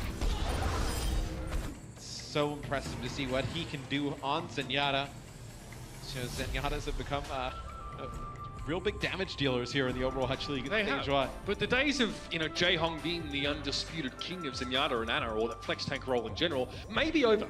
He's got the young upstart Jonak here on the New York Excelsior, demonstrating that he also has the ability to change these games from an individual perspective. So yeah, I mean, his throne's being challenged. He's got to step up, and perhaps it happens here. This is going to be fun. Baby Bay's not going to like this. Yeah, he's going to have to be switching rather quickly. So Baby Bay will play Pharah yet again. Fleta will play Widowmaker here. So these two just kind of trying to outduel each other, whether it's Genji v Genji, Pharah v Genji. Baby Bay has to play this perfectly if he's going to try and play Pharah. Bunny now. Trying to get out of the space, forced to recall out. That's 70 HP. It's going to be early DC on Nevix here, so this is a good opportunity. Definitely initiative in favor of the Seoul Dynasty now. Fleta, looking for Baby Bay every now and then. First shot. These guys are actually trading damage pretty happily. Fleta is being forced to kind of spend a lot of his time worrying about dealing with Baby Bay, while the point was being tickled so much. Jaehyung down to Dante. Fleta has to get away now as well. This could be big. Dak's going to run away, but he's being pocketed the pulse bomb. Bunny's looking to really stick a big one, but he's found Sleepy without it. Yeah, they're just pushing Fleta out of position. It's been really nice thus far by the San Francisco Shock. Toby, though, does use Valkyrie. He's able to get one res onto Fleta, uses the second one to get Bunny back up. Okay, Baby Bay's found 3 kills in that last fight. Huge. Nomi does fall to Bunny, though, again, who, as you can see, has been doing huge amounts of damage. So, is it possible that Fleta is having his impact nullified by this, this aggressive nature, this confident nature of Baby Bay's play? As Dak is using Sound Barrier, he gets drilled with a bunch of headshots by Bunny, and he falls, never gets it off. So you're going to lose that support ultimate. It's a tough loss there for the Shock, as you would have liked to have that Sound Barrier drop. You would have connected with 3+ members, probably been able to keep that point going. Now things are starting to get dire for the Shock. They did maintain control of the point for the first part of this round, so they have a buffer. It's not a big one, and now the team in control of the point has a Widowmaker. It makes it very, very hard to try and take this back, because Fleta has a lot of very safe sight lines where it's easy to get incremental poke damage. Nomi gets close, but Fleta's able to pull himself out because he has teammates there giving him the healing. Pulse bomb. He's only going to do about half of the HP on Nomi, but if it gets rid of that Primal Rage, then it's worth it. Murray does the same. He reciprocates with the Primal Rage of his own in the back line of the Shock, and he's found Dak. Nomi has just been going after Fleta so hard. It'll be Nevix dropping that self-destruct as Zumba and Co. still being extremely aggressive here on the bridge. See, Zumba still has the self-destruct. Toby does fall as he's getting close to Valkyrie. Jaehyung comes in here with Transcendence. Fleta's found Nevix now, and he's starting to stretch his legs a little bit more on that Widowmaker. 46% of control. The Shock tried to take it back, but it's just not going to be done. Baby Bay found Bunny, but that's all the joy he's going to get for that fight. And Seoul maintain control for the second fight in a row. And I'm pretty sure that was across the map from Jaehyung there. Yeah. Standard stuff, of course. Well, Dak is now playing Zenyatta. You can't have Sleepy switch off, who's usually your Zenyatta player, because he has Valkyrie, so don't want to reset that ultimate back to 0. You be killing both support ults at that point. Baby has this blade. Needs to get in position. It's so difficult. He doesn't want to get picked off by Fleta. He goes high up in the sky. He's looking for him. Fleta just backs away, goes for the shot, needs to wait for the reflector timeout. One more chance. No, it's not going to be enough. Baby finds him, and now we can work on the rest of Seoul. But again, it's a bit rough because they lost Dak so early in the fight. Again, it's a matter of the San Francisco Shock putting so many resources into just the one player, into Fleta. And the rest of Seoul are holding up nicely now, Matt. Last 10%. It's go time for the Shock, otherwise this series has gotten away from them. On the Shock have no ultimates here, Mitch. They're going to get close to Transcendence, but you're going to have to get your Zen over the bridge. It's going to be very difficult. It's go time now. Jaehong getting fairly close to a Transcendence. Might have an opportunity to use it here. Nevix just gets decented comfortably, and Jaehong found both kill contributions. Now it's going to be double Transcendence using over the point. An opportunity here for San Francisco to get in. I don't think it's going to be happening, though. Baby getting raised up. Sleepy needing to bring him back into the fight. But look at, he's on his own. Oh, it's Jaehong. He's back. Finally returning to the fray, and the king of the flex support has taken his throne once more, and the Seoul Dynasty averts a disastrous scenario, but are still not able to keep themselves in playoff contention. Gotta be a bittersweet moment for the Tigers. It's a very close series. This game 5, though, Mitch. No Jaehong playing Zenyatta most of the time. No Zen on the side of the Shock.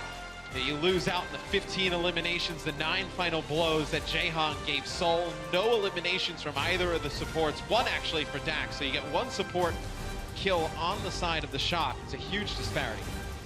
Momentous occasion for the San Francisco Shock, stepping up in the face of adversity in a team that many regarded to be far superior to them.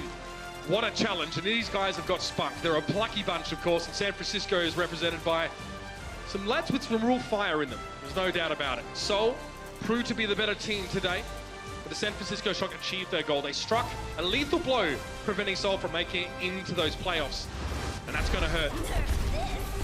See here some highlights from the rest of the game. The Shock, though, have to be pretty proud about how they played today. Don't get a win, but they go the distance with Seoul Dynasty. The Seoul Dynasty will not be in the Stage 1 playoffs.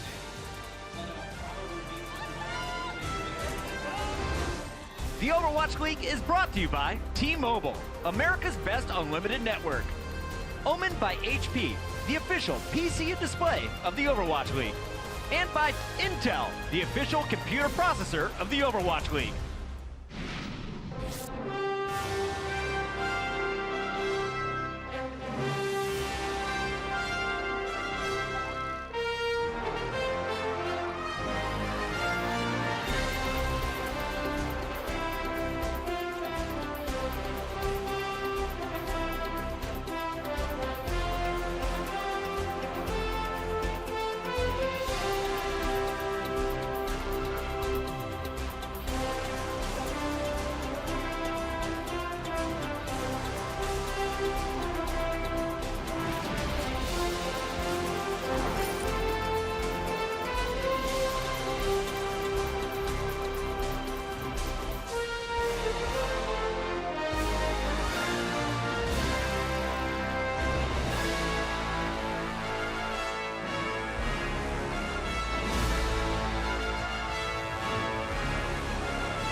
And we are back. A great start to another good day of action here. Unfortunately, if you're a Seoul Dynasty fan, yes, you got the win, but not the way you wanted it. They are now knocked out of playoff contention for Stage 1, but they do have 7 match wins. To talk about all the action, we got Bren, we've got Crumbs once again.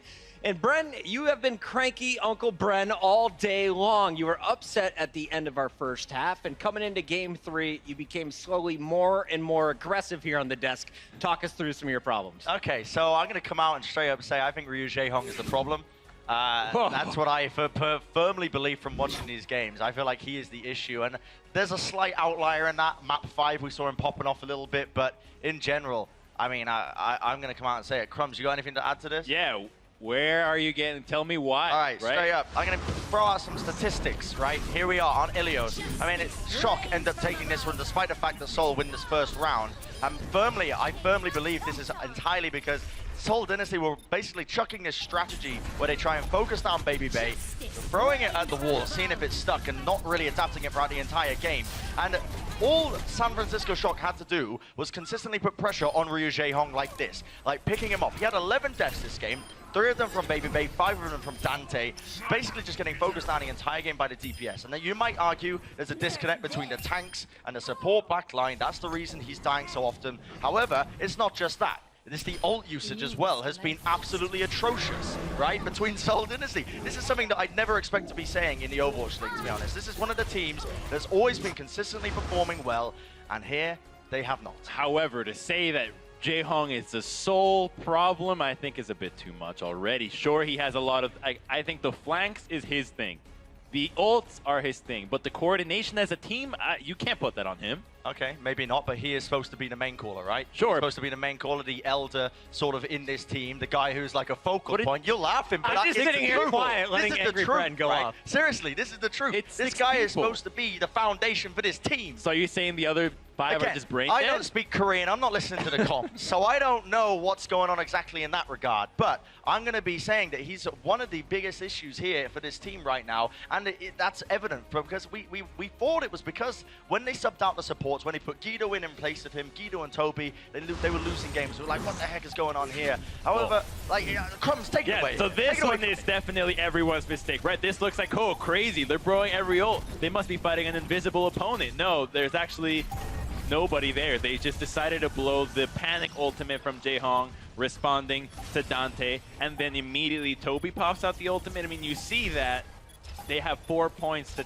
cap, but to commit so much right away when there's no real threat, this is just an individual mistake piled upon an individual mistake, which is just a trend that happens when teams are struggling. One guy messes up, the other one says, I can save you with my ult. Then I'll save you too with my ult, and that's what's happening.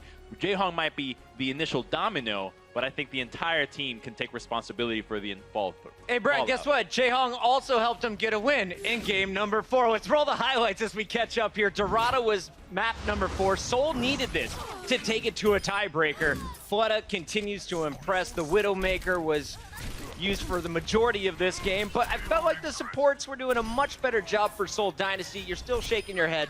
What did you see while watching this game? I firmly believe this was just a Fleta show, right? This is a team, like, they actually depend so much on Fleta's back muscles. It's unreal because this guy is such a powerhouse of a DPS player. I mean, when he was playing in Apex, he was hard. He's basically playing 1v11 Overwatch his entire career. Now he's in the Overwatch League. It almost feels like he has to do it again.